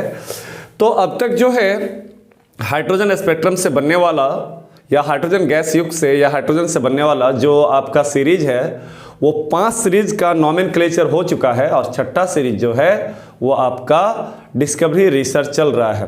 तो उनमें से पहला जो सीरीज है वो है आपका लाइमन सीरीज, दूसरा है बामर सीरीज, तीसरा है पास्चन सीरीज, चौथा है ब्राकेट सीरीज, पांचवा है फुंड सीरीज, और छठा जो है वो हम्फ्री सीरीज है। लेकिन नाम तो पड़ चुका है उसका, लेकिन अभी उसका स्टडी नहीं किया जाता है। तो आपके सामने जो है ये जो एक सीरीज बना रहा हूँ मैं, या जो स्ट्रक्चर दिखाई दे रहा है, ये हाइड्रोजन स्पेक्ट्रम का मेन डायग्राम है और काफ़ी इंपॉर्टेंट है। इंपॉर्टेंट मैं इसलिए कह रहा हूँ कि यहाँ से कई ऑब्जेक्टिव क्वेश्चंस निकलते हैं और हर बार बोर्ड में 1 या 2 ऑब्जेक्टिव क्वेश्चन पूछते हैं। साथ ही साथ जो सीरीज बनता है उसका भी यहीं से एक्सप्लेनेशन होगा। तो जब दूसरा, ये देखो, ये नंबर ऑफ ऑर्बिट्स है, एंड फर्स्ट ऑर्बिट है, सेकंड ऑर्बिट है, थर्ड ऑर्बिट है, फोर्थ ऑर्बिट है, फिफ्थ, सिक्स, 7, फिर इन्फिनाइट तक जा सकता है, ठीक है। तो हम 7 से लेके यहाँ पर 1 तक बात करेंगे कि जब, ध्यान से सुनिए, कि जब 7वां ऑर्बिट से लेके दूसरा ऑर्बिट तक का इलेक्ट्रॉन फर्स्ट ऑर्बिट में जंप करता है, ठीक है, ये फर्स्ट ऑर्बिट में जंप कर रहा है। कौन जंप कर रहा है? इलेक्ट्रॉन जंप कर रहा है, ठीक है। 7वां से स्टार्ट हुआ है, फिर चला गए हम लोग, फिर 5वां से कर रहा है, फिर कहाँ से कर रहा है? चौथा से, फिर तीसरा से, और फाइनली दूसरा से कर रहा है। तो यहाँ पर एक सीरीज बन जाता है, और इस सीरीज का जो नाम है वो लाइमन सीरीज है। ये जो फर्स्ट सीरीज है उसका नाम क्या है? Lyman series. याद रखोगे, लाइमन एक वैज्ञानिक है, उसने सीरीज का नाम क्या नाम रख दिया?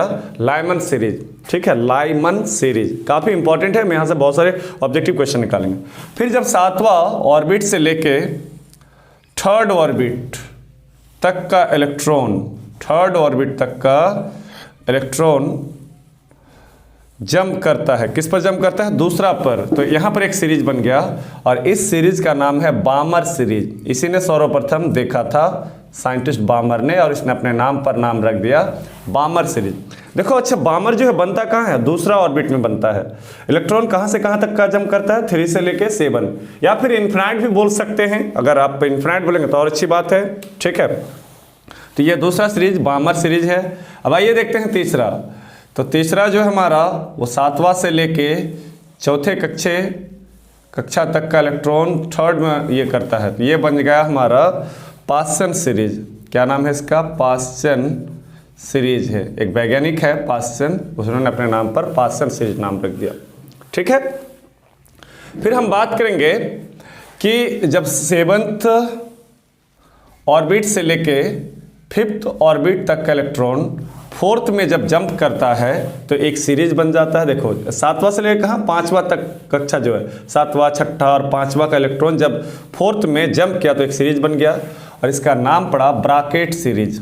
Bracket series, bracket series. एक वैज्ञानिक है ब्राकेट, उसी का नाम, ब्रैकेट नहीं, ब्राकेट सीरीज, ठीक है। तो चौथा जो सीरीज है वो किसने खोज किया था? ब्राकेट ने किया था। उसी प्रकार जब 7वां और 6ठा कक्षा का इलेक्ट्रॉन 5वां में जंप करता है तो एक सीरीज बन जाता है, जिसे कहते हैं फुंड सीरीज कहते हैं। तो पी यहाँ पर साइलेंट है, फुंड सीरीज, फंड नहीं पढ़ोगे, फुंड सीरीज है। तो इस तरह से 5 मेन सीरीज का निर्माण होता है, ठीक है। फर्स्ट का नाम है लाइमन सीरीज, दूसरा का नाम है बामर सीरीज, तीसरा का नाम है पास्चन सीरीज, चौथा का नाम है ब्राकेट सीरीज, और 5वां का नाम है फुंड सीरीज। अगर हम पहला की बात करें तो पहला में इलेक्ट्रॉन दूसरा से लेकर कहाँ तक? 7वां कक्षा, या इन्फिनाइट बोल सकते हैं, उसके ऊपर क्या है? इन्फिनाइट तक का इलेक्ट्रॉन फर्स्ट में जंप करता है। ये प्रथम आपका सीरीज हुआ। दूसरा कौन हुआ? बामर। तीसरा कौन हुआ?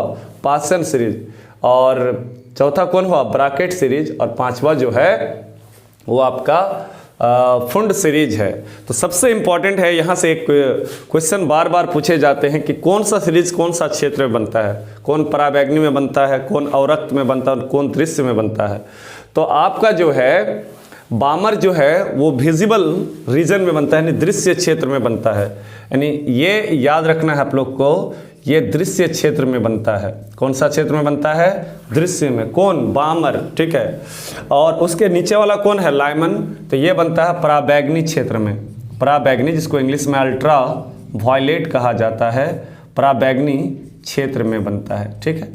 और ये तीनों जो है फुंड सीरीज, ब्रैकेट सीरीज और पास्चन सीरीज, ये जो तीनों है ये आपका बनता है, ठीक है, ये अवरक्त क्षेत्र में बनता है। ये तीनों पास्चन, ब्रैकेट और फुंड जो है आपका अवरक्त क्षेत्र में बनता है। अवरक्त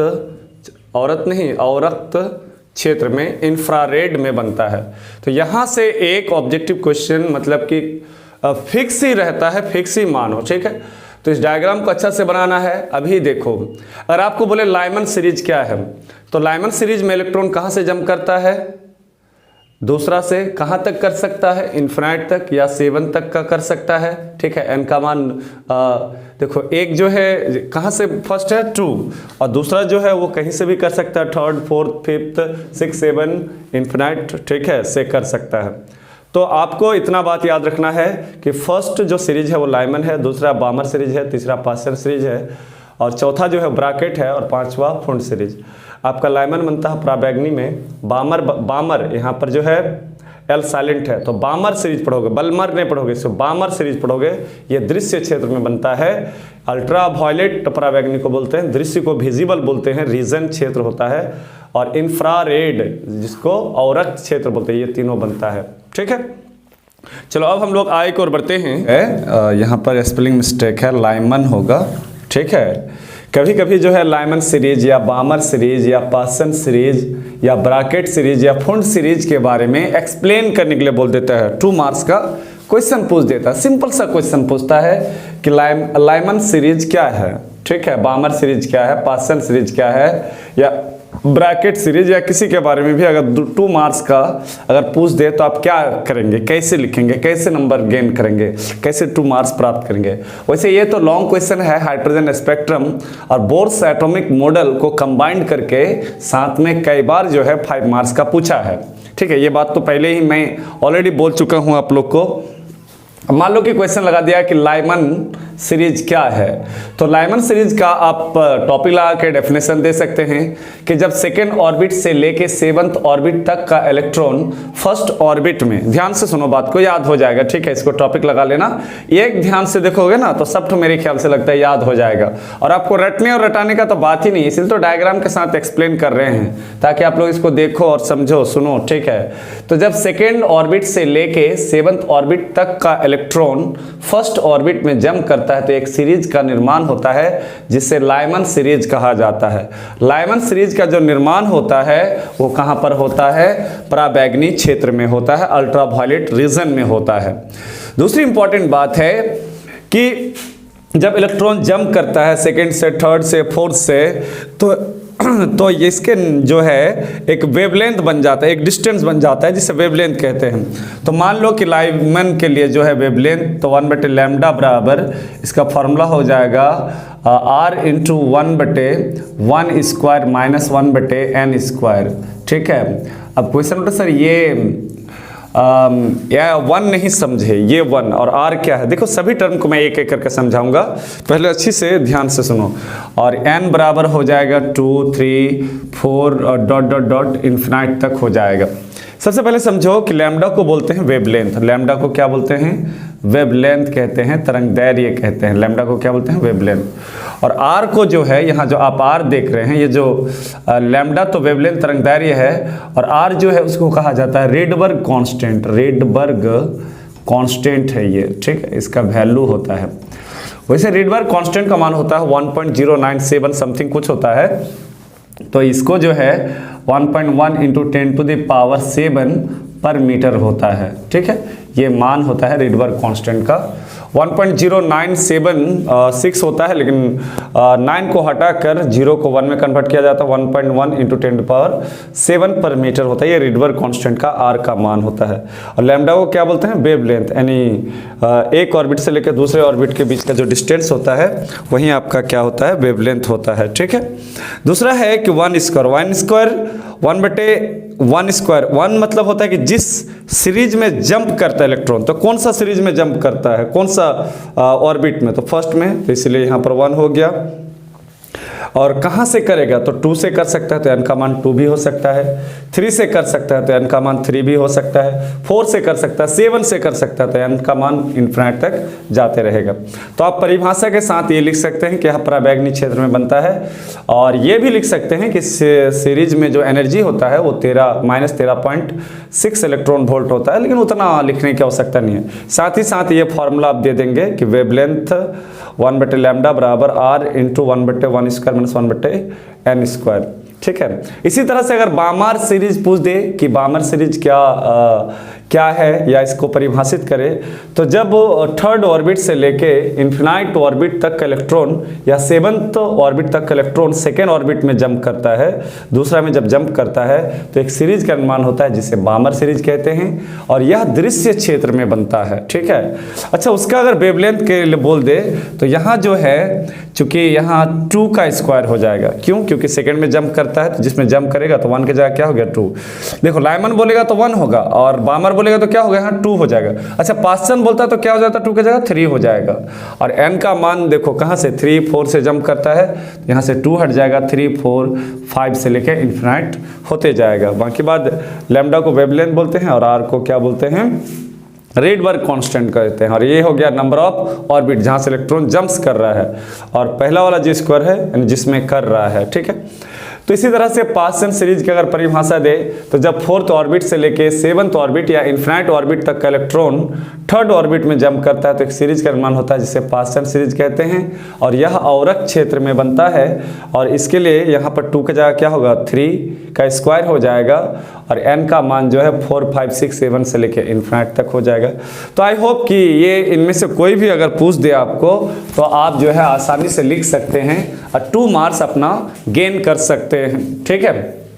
अच्छा, और एक बात मैं यहाँ पर क्लियर कर देना चाहता हूँ कि मान लो कि लॉन्ग में ही पूछ दिया हाइड्रोजन स्पेक्ट्रम, तो इस डायग्राम से पहले डेफिनेशन था कि जब हाइड्रोजन गैस युक्त विसर्ग नली में इलेक्ट्रिक करंट प्रवाहित की जाती है, तो उससे हल्के नीले रंग का रेडिएशन निकलता है, जो प्रिंज से गुजरने के बाद, जो लेंस से गुजरने के बाद प्रिंज पर आपतित होती है और पतली पतली सीरीज में विभक्त नजर आता है, और इन्हीं सीरीज को हाइड्रोजन स्पेक्ट्रम के नाम से जाना जाता है।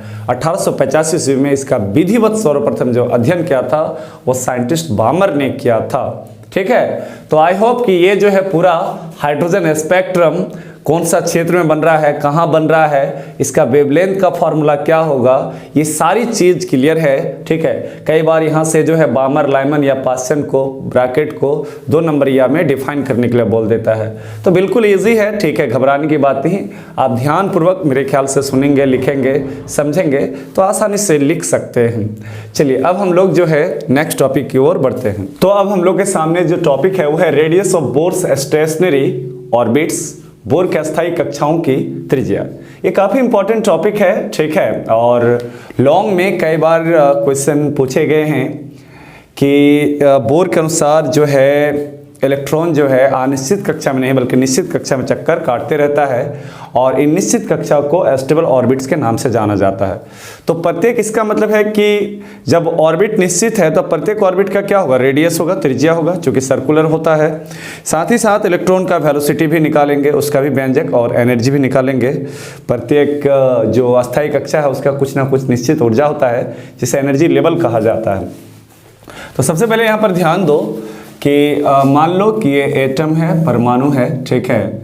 और मध्य भाग में न्यूक्लियस है, और न्यूक्लियस का जो चार्ज होता है वो Jd होता है। न्यूक्लियस का नेचर पॉजिटिव होता है।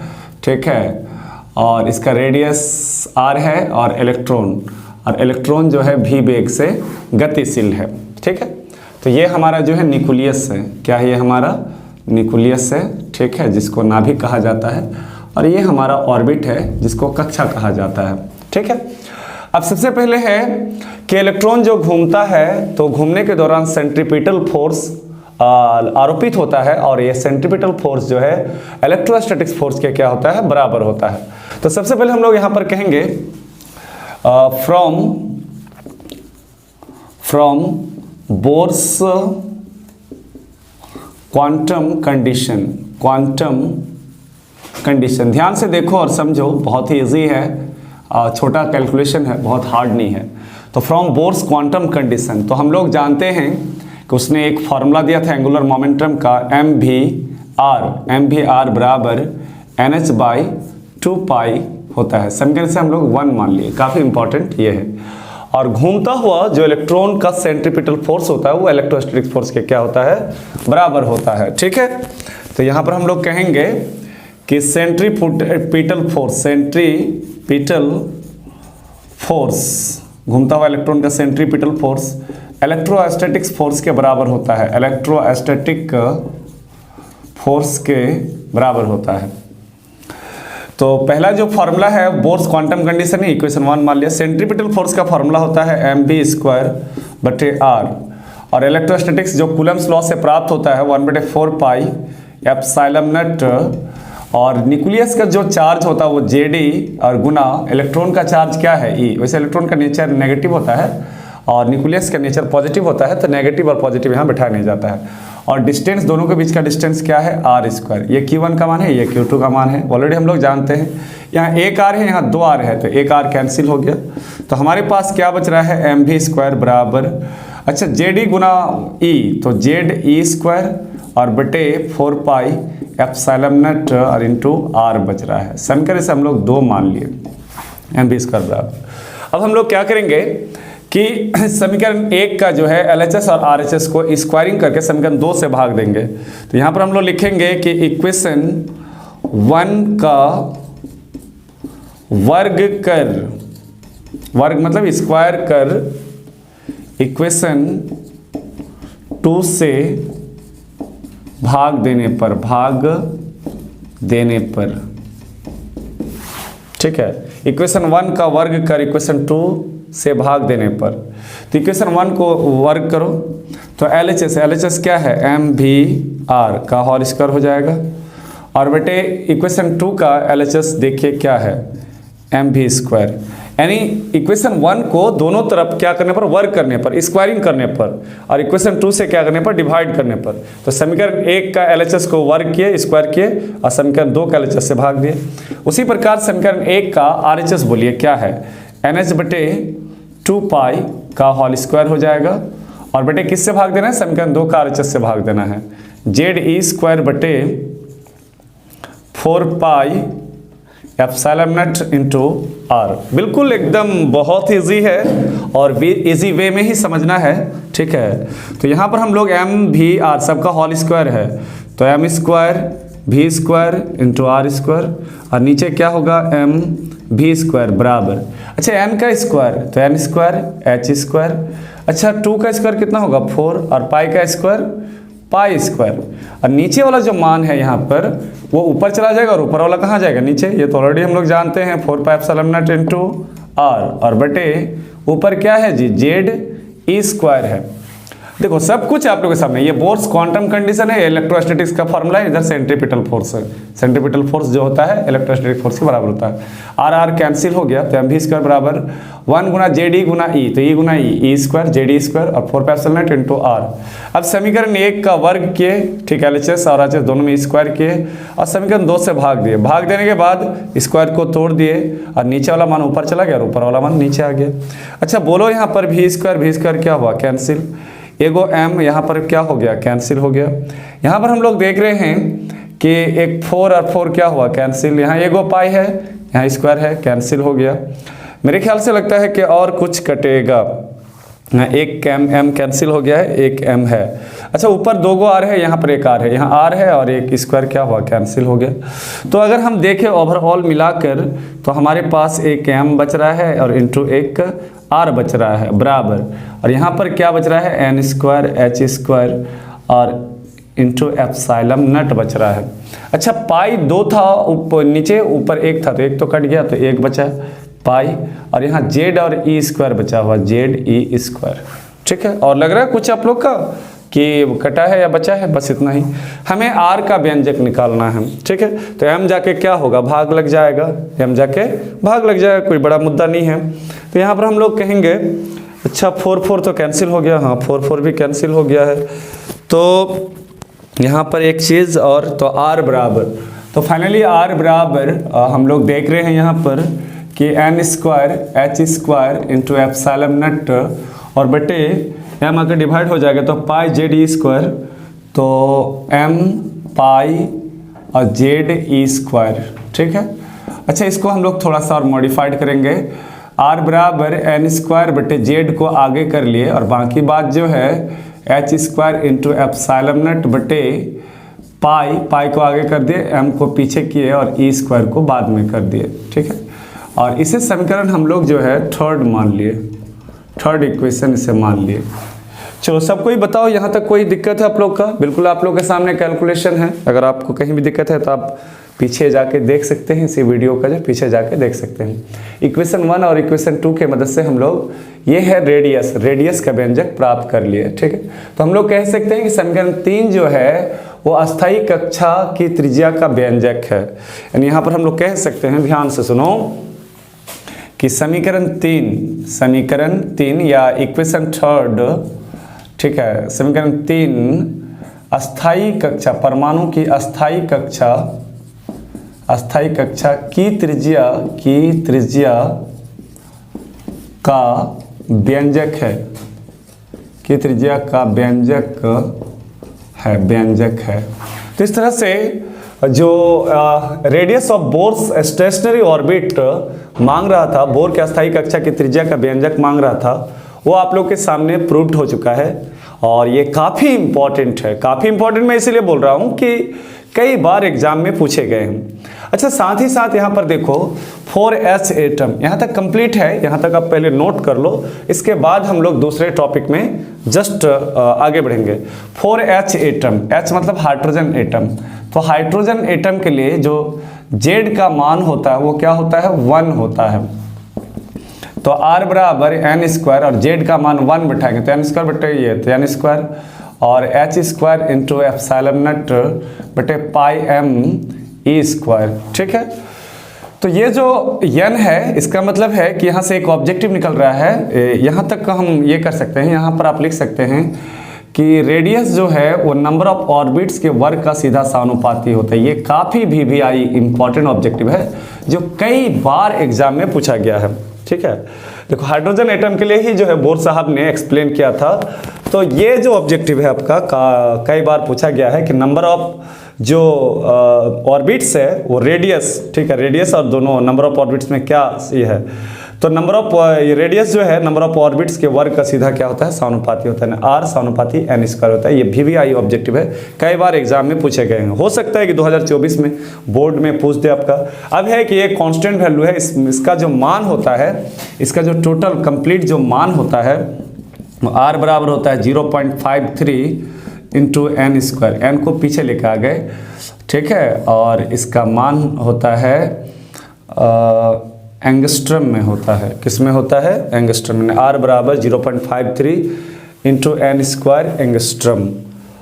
ठीक, अब अगर हम यहाँ पर देखो ये सब ऑब्जेक्टिव के लिए है, देखो यहाँ तक व्यंजक निकल गया है, लेकिन यहाँ से जो है मैं ट्रिपल स्टार में ही इसको कन्वर्ट कर देता हूँ। 4h एटम के लिए Z का मान क्या हो जाएगा, 1। Z क्या है, परमाणु संख्या, और ये सब कांस्टेंट है, प्लांक्स कांस्टेंट है, permittivity, pi, mass of electron, charge of electron, सबका मान रखने पर 0.53 इंटू 10 एन स्क्वायर एंगस्ट्रम आता है। ये फार्मूला बहुत ही इंपॉर्टेंट है, इसमें भी मैं VVI इसीलिए लगा रहा हूँ कि कई बार आपसे फर्स्ट ऑर्बिट में बोलेगा कि फर्स्ट ऑर्बिट का रेडियस निकाले। तो इफ़ n बराबर 1, अगर फर्स्ट ना पहला ऑर्बिट के लिए, तो यहाँ R1 ले लेते हैं, R को R1 मतलब नंबर 1 फर्स्ट ऑर्बिट का रेडियस, तो 0.53 और गुना 1, n का मान 1 है तो 1 का स्क्वायर कितना होगा, 1 ही होगा, तो इतना से गुना करेंगे तो 0 पॉइंट कितना होगा, 53 एंगस्ट्रम। देखो हाइड्रोजन एटम का जो फर्स्ट ऑर्बिट का जो रेडियस होता है वो 0.53 एंगस्ट्रम होता है। ठीक है।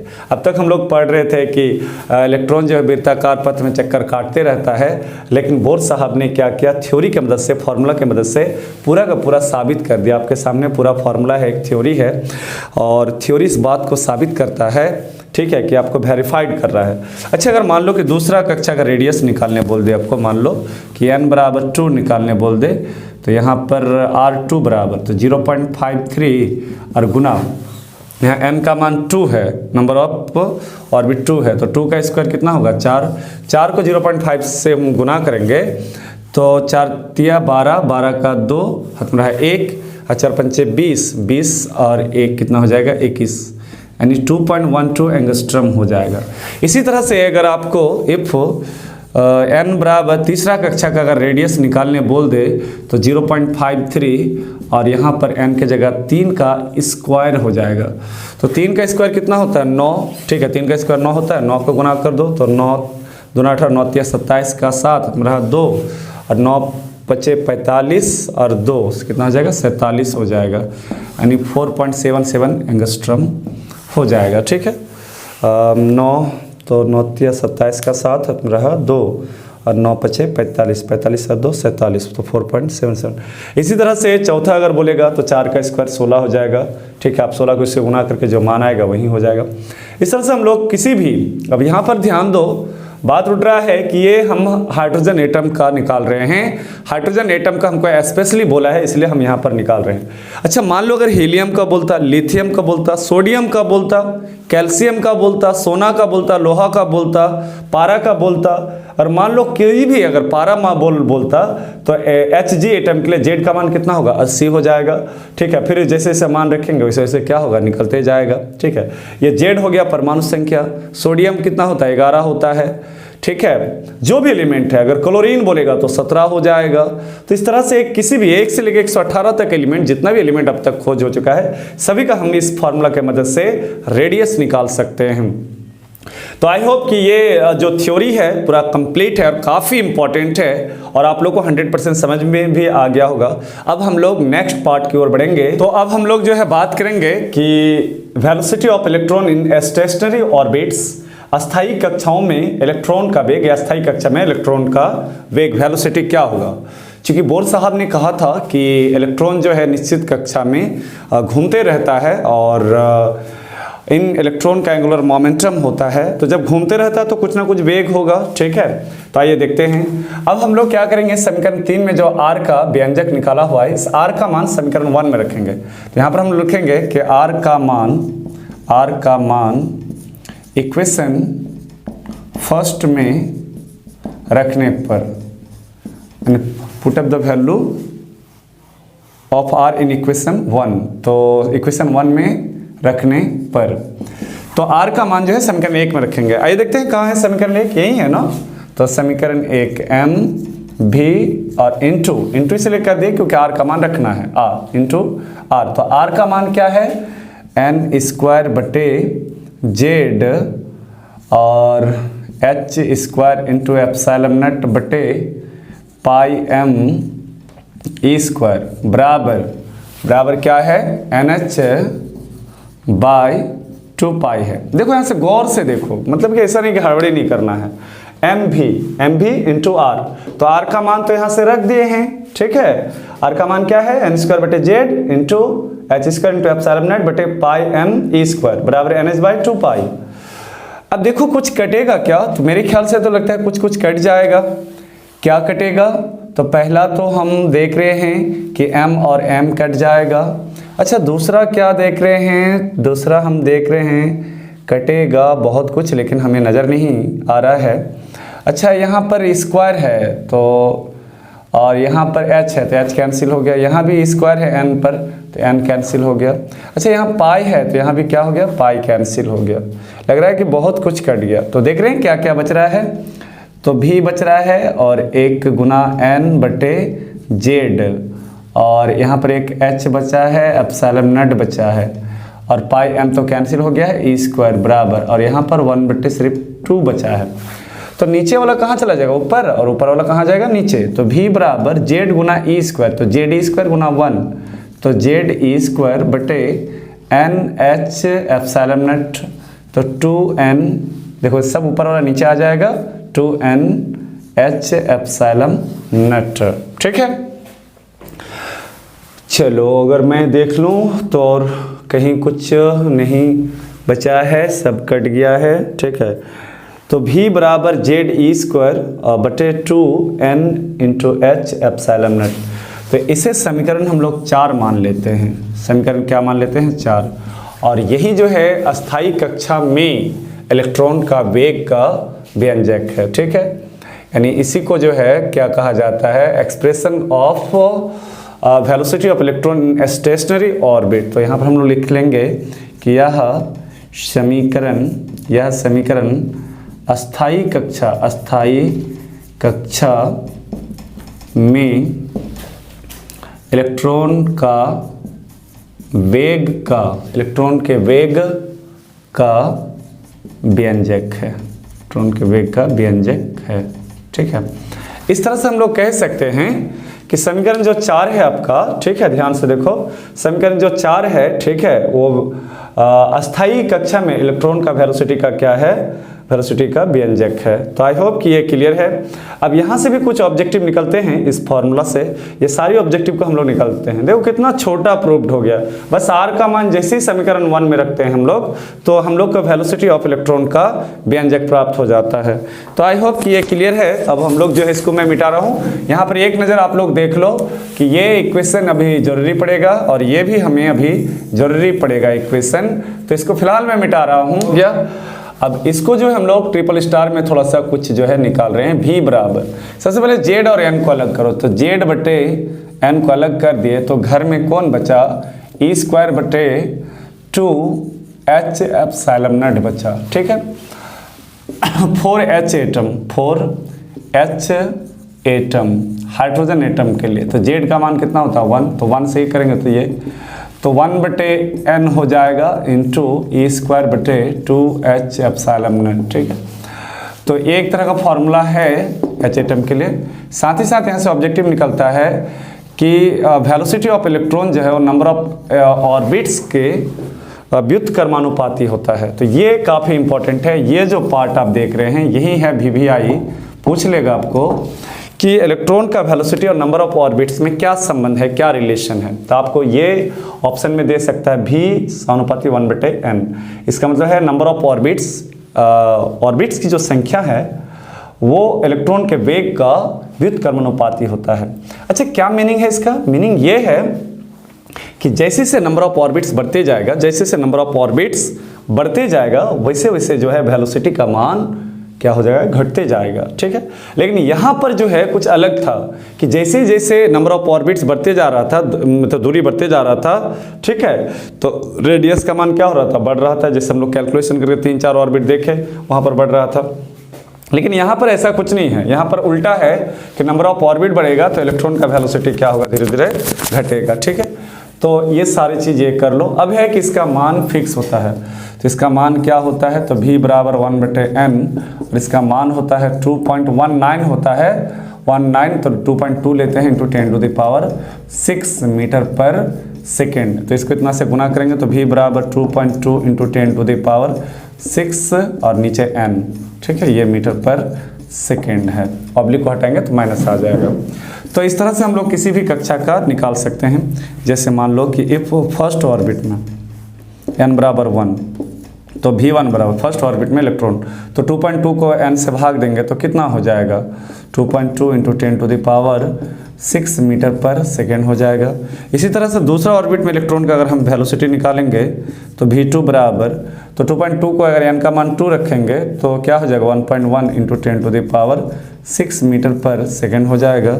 इसी तरह से इफ n बराबर 3, देन v3 बराबर, इसको 3 से भाग देंगे तो 0.7 और 0.73 इंटू 10⁶ मीटर पर सेकेंड हो जाएगा। आई होप, देखो ये यहाँ से तो व्यंजक निकल चुका है वेलोसिटी ऑफ, ये तो लॉन्ग के लिए पूछा है, लेकिन मैं यहाँ से कई ऑब्जेक्टिव भी निकलता है। पहला है कि इलेक्ट्रॉन का जो वेलोसिटी है वो नंबर ऑफ ऑर्बिट्स के व्युत्क्रमानुपाती होता है, और ये वर्ग का सीधा समानुपाती था रेडियस नहीं, यहाँ पर वेलोसिटी की बात कर रहा हूँ। ये कांस्टेंट पार्ट है, इलेक्ट्रॉन प्लांक्स कांस्टेंट और परमिटिविटी, इसका मान इतना होता है, ठीक है 2.2। फर्स्ट ऑर्बिट में इलेक्ट्रॉन, हाइड्रोजन एटम का फर्स्ट ऑर्बिट में जो इलेक्ट्रॉन का वेलोसिटी होता है 2.2 इंटू 10⁶ मीटर पर सेकेंड होता है। सेकेंड ऑर्बिट में होता है 1.1 इंटू 10⁶ मीटर पर सेकेंड होता है। थर्ड ऑर्बिट में इसको 3, चौथा ऑर्बिट में n का मान 4 हो जाएगा, भाग दो इसको, तो 4 पंचे 20, 0.55 आ जाएगा। इस तरह से मान घटते जाएगा। इससे साबित हो रहा है कि जैसे ऑर्बिट की संख्या बढ़ते जाता है वैसे धीरे धीरे जो है आपका इलेक्ट्रॉन का वेलोसिटी वैसे से क्या होता है, घटते जाता है। देखो अब तक जो है हम लोग velocity of electron in stationary orbit का व्यंजक प्राप्त किए और इस पॉइंट को हम लोग एक्सप्लेन करके कई ऑब्जेक्टिव्स निकाले कि अलग अलग ऑर्बिट्स में जो है इलेक्ट्रॉन का जो वेलोसिटी होता है वो क्या होता है, अलग अलग होता है। चूंकि हाइड्रोजन स्पेक्ट्रम के बारे में एक्सप्लेन हो रहा है, लेकिन हम लोग 1 से लेकर 118 एलिमेंट या जितने भी एलिमेंट अब तक खोज हो चुका है सबके बारे में हम एक्सप्लेन कर सकते हैं।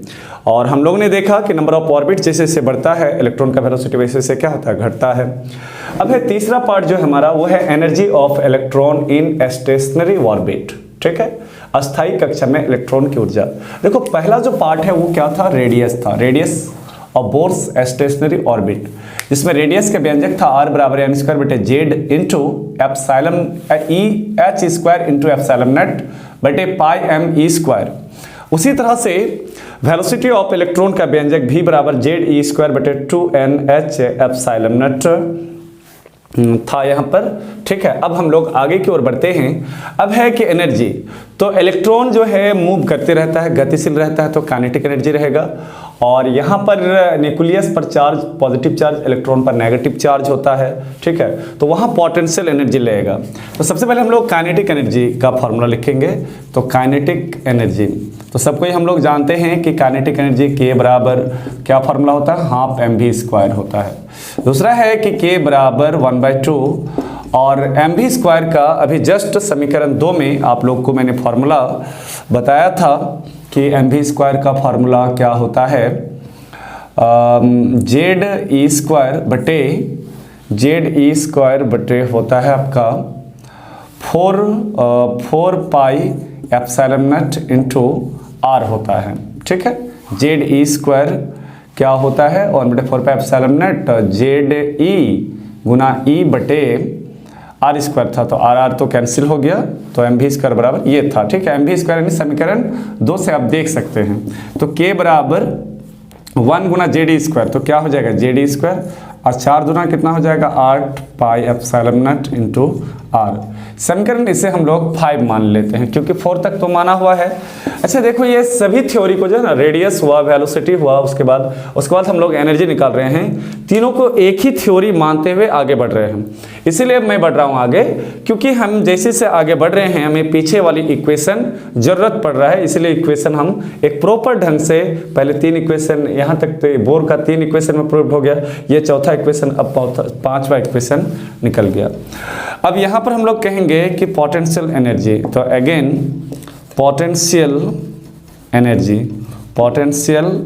एनर्जी, तो पोटेंशियल एनर्जी U बराबर क्या होता है, आप लोग को बताए थे हम 1/4 पाई एप्सिलॉन नॉट Q1।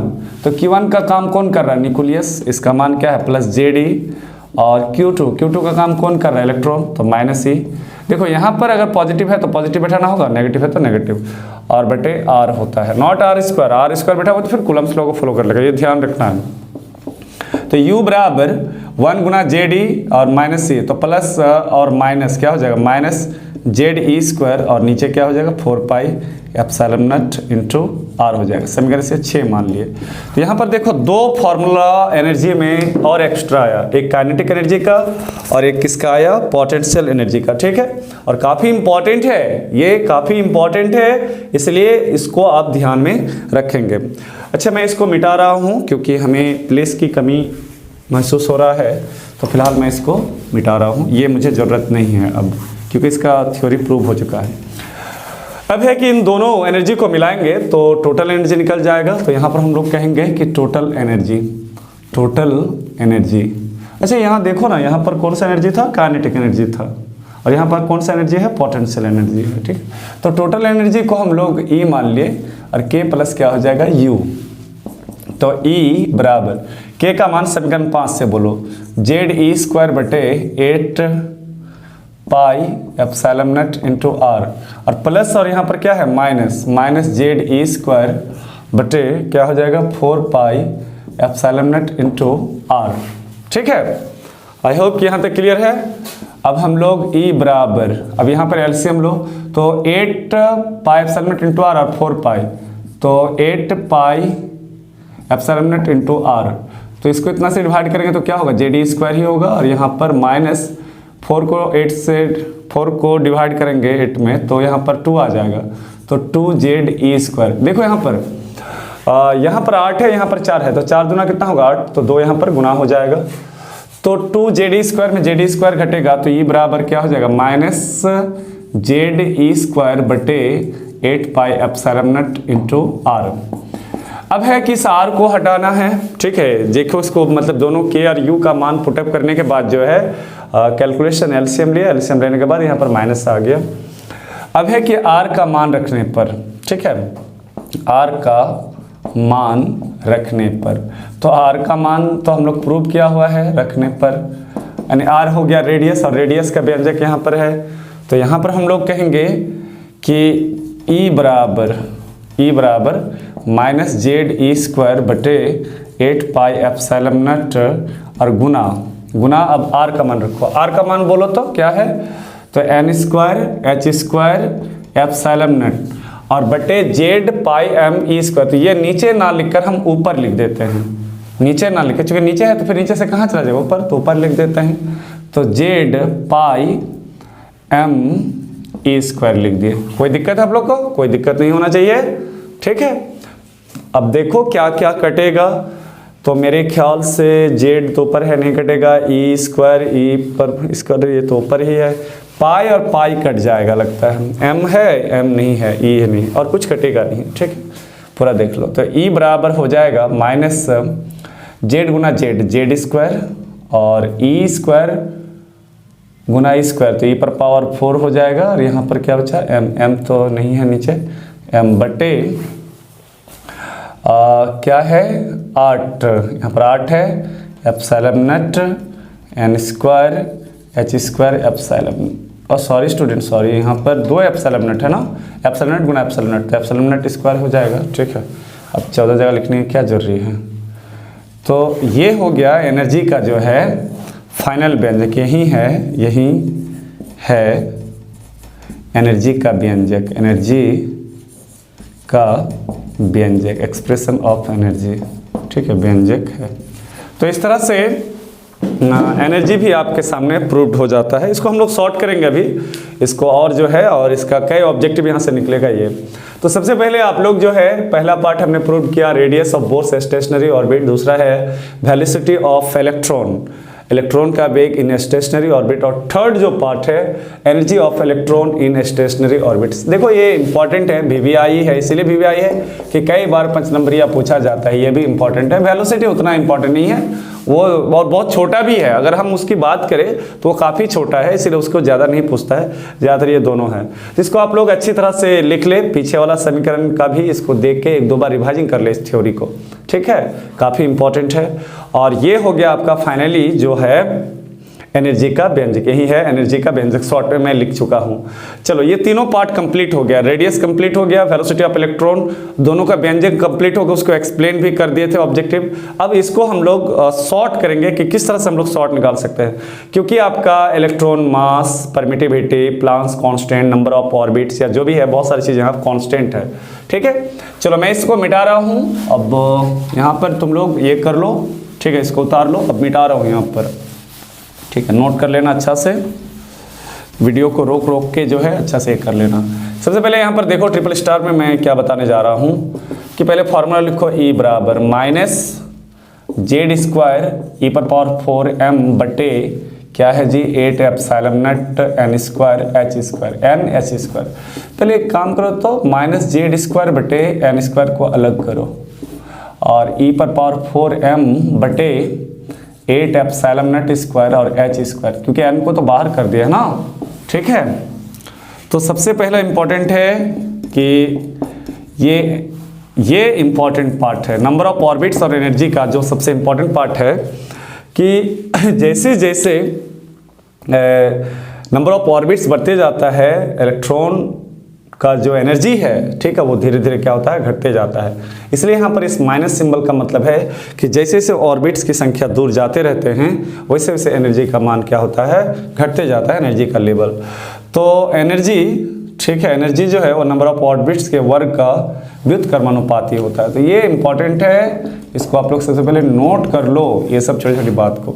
साथ ही साथ अगर हम 4H एटम की बात करें, H एटम, तो आप लोग को मालूम है कि H एटम के लिए Z परमाणु संख्या कितना होता है, 1, ठीक है। तो E बराबर, अगर हम Z का मान 1 रखेंगे तो 1 का स्क्वायर क्या होगा, 1 ही होगा, और ये भी कांस्टेंट है, तो इसका मान हो जाएगा -13.6 और बटे n स्क्वायर इलेक्ट्रॉन वोल्ट, ठीक है। ये काफ़ी इंपॉर्टेंट है, यानी हाइड्रोजन एटम के लिए निकाल रहे हैं, H एटम के लिए, हाइड्रोजन एटम के लिए ये कांस्टेंट का मान रखने पर 13.6 बटे n स्क्वायर होगा। अच्छा, अगर हम फर्स्ट ऑर्बिट की बात करें यहाँ पर, अगर आपको फर्स्ट ऑर्बिट में इफ n बराबर 1 तो E के जगह E1 हो जाएगा, तो -13.6 और 1 का स्क्वायर। अच्छा एक बात बताओ, 1 का स्क्वायर कितना हो जाएगा, 1 ही हो जाएगा, तो -13.6 इलेक्ट्रॉन वोल्ट होगा। काफ़ी भी आई है, ये सब काफ़ी इंपॉर्टेंट है, बार बार पूछा जाता है कि हाइड्रोजन एटम का फर्स्ट ऑर्बिट में एनर्जी होगा तो कितना हो जाएगा एनर्जी, -13.6 इलेक्ट्रॉन वोल्ट हो जाएगा। अच्छा, सेकेंड ऑर्बिट में निकालने बोले तो इफ, मान लो कि यहाँ पर सेकेंड ऑर्बिट में कह रहा है कि इफ n बराबर 2 तो E2 इक्वल टू, तो -13.6 और n का मान यहाँ पर 2 है, n का मान 2, तो 2 का स्क्वायर हो जाएगा, तो 2 का स्क्वायर कितना होता है, 4, तो 13.4 को अगर हम भाग देंगे तो हो जाएगा 4 तिया 12 और 4 चौके 16 इलेक्ट्रॉन वोल्ट हो जाएगा, ठीक है। उसी तरह से अगर थर्ड ऑर्बिट का निकालने बोल दे, इफ n बराबर 3 तो E3 इक्वल टू -13.6 बटे n का मान यहाँ पर 3 है, तो 3 का स्क्वायर हो जाएगा, तो 3 का स्क्वायर कितना होता है जी, 9 होता है, तो 9 को भाग देंगे तो यहाँ पर 9 का कितना हो जाएगा, 9, 13 में 9 घटेगा कितना आएगा, 4, और 9 पचे 45 हो जाएगा इलेक्ट्रॉन वोल्ट। इस तरह से हम लोग फोर्थ ऑर्बिट, फिफ्थ ऑर्बिट, अगर चौथा ऑर्बिट तो n का मान 4 हो जाएगा, 4 का स्क्वायर 16, 16 को भाग देंगे तो कुछ पॉइंट में मान निकलेगा, 5 बार तो 25 हो जाएगा। इस तरह से ऑब्जेक्टिव निकलता है, ठीक है। आई होप कि ये जो कंप्लीट वीडियो का एक सेटअप है, पूरा शुरू से लेके स्टार्ट किया गया था जॉन डाल्टन से लेके फाइनली तक, ये साबित हो गया कि इलेक्ट्रॉन जो है बहुत सारे चीज़, मतलब कि एटम से रिलेटेड बहुत सारा चीज़ जो है वेरीफाइड हो जाता है। और ये चैप्टर का नाम भी था एटम, परमाणु, और टोटली हम लोग परमाणु से रिलेटेड ही घटनाओं के बारे में और उससे रिलेटेड छोटी छोटी बातें जो वैज्ञानिक शुरुआत में एक सही स्टेप नहीं दे पा रहा था, लेकिन फाइनली बहुत सारे वैज्ञानिक आकर और छोटी छोटी खोज या बड़ी बड़ी खोज करके एटम को एक निश्चित जगह दे देता है। मतलब कि जैसे प्रकाश को एक निश्चित जगह, एक पोजीशन मिलने के लिए काफ़ी समय लगा, उसी प्रकार एटम को भी एक निश्चित जगह और पोजीशन मिलने के लिए चूँकि लॉन्ग टाइम तो लगा ही है, लेकिन वैज्ञानिकों ने लगातार कंटिन्यू प्रयास किया। और इसके बाद भी परमाणु में बहुत सारा चीज़ कमी रह गया। बाद में बहुत सारे वैज्ञानिक आए, समरफील्ड आए, डी ब्रॉगली आए और अदर साइंटिस्ट आए, ठीक है, और परमाणु का जो है नई नई चीज़ खोज करते गए। आई होप ये वीडियो यहीं तक था, ठीक है। ये वीडियो आप लोग को बहुत ही अच्छा लगा होगा। अच्छा लगे तो लाइक करें, शेयर करें और सब्सक्राइब जरूर करें। मिलते हैं फिर नेक्स्ट वीडियो में। थैंक्स।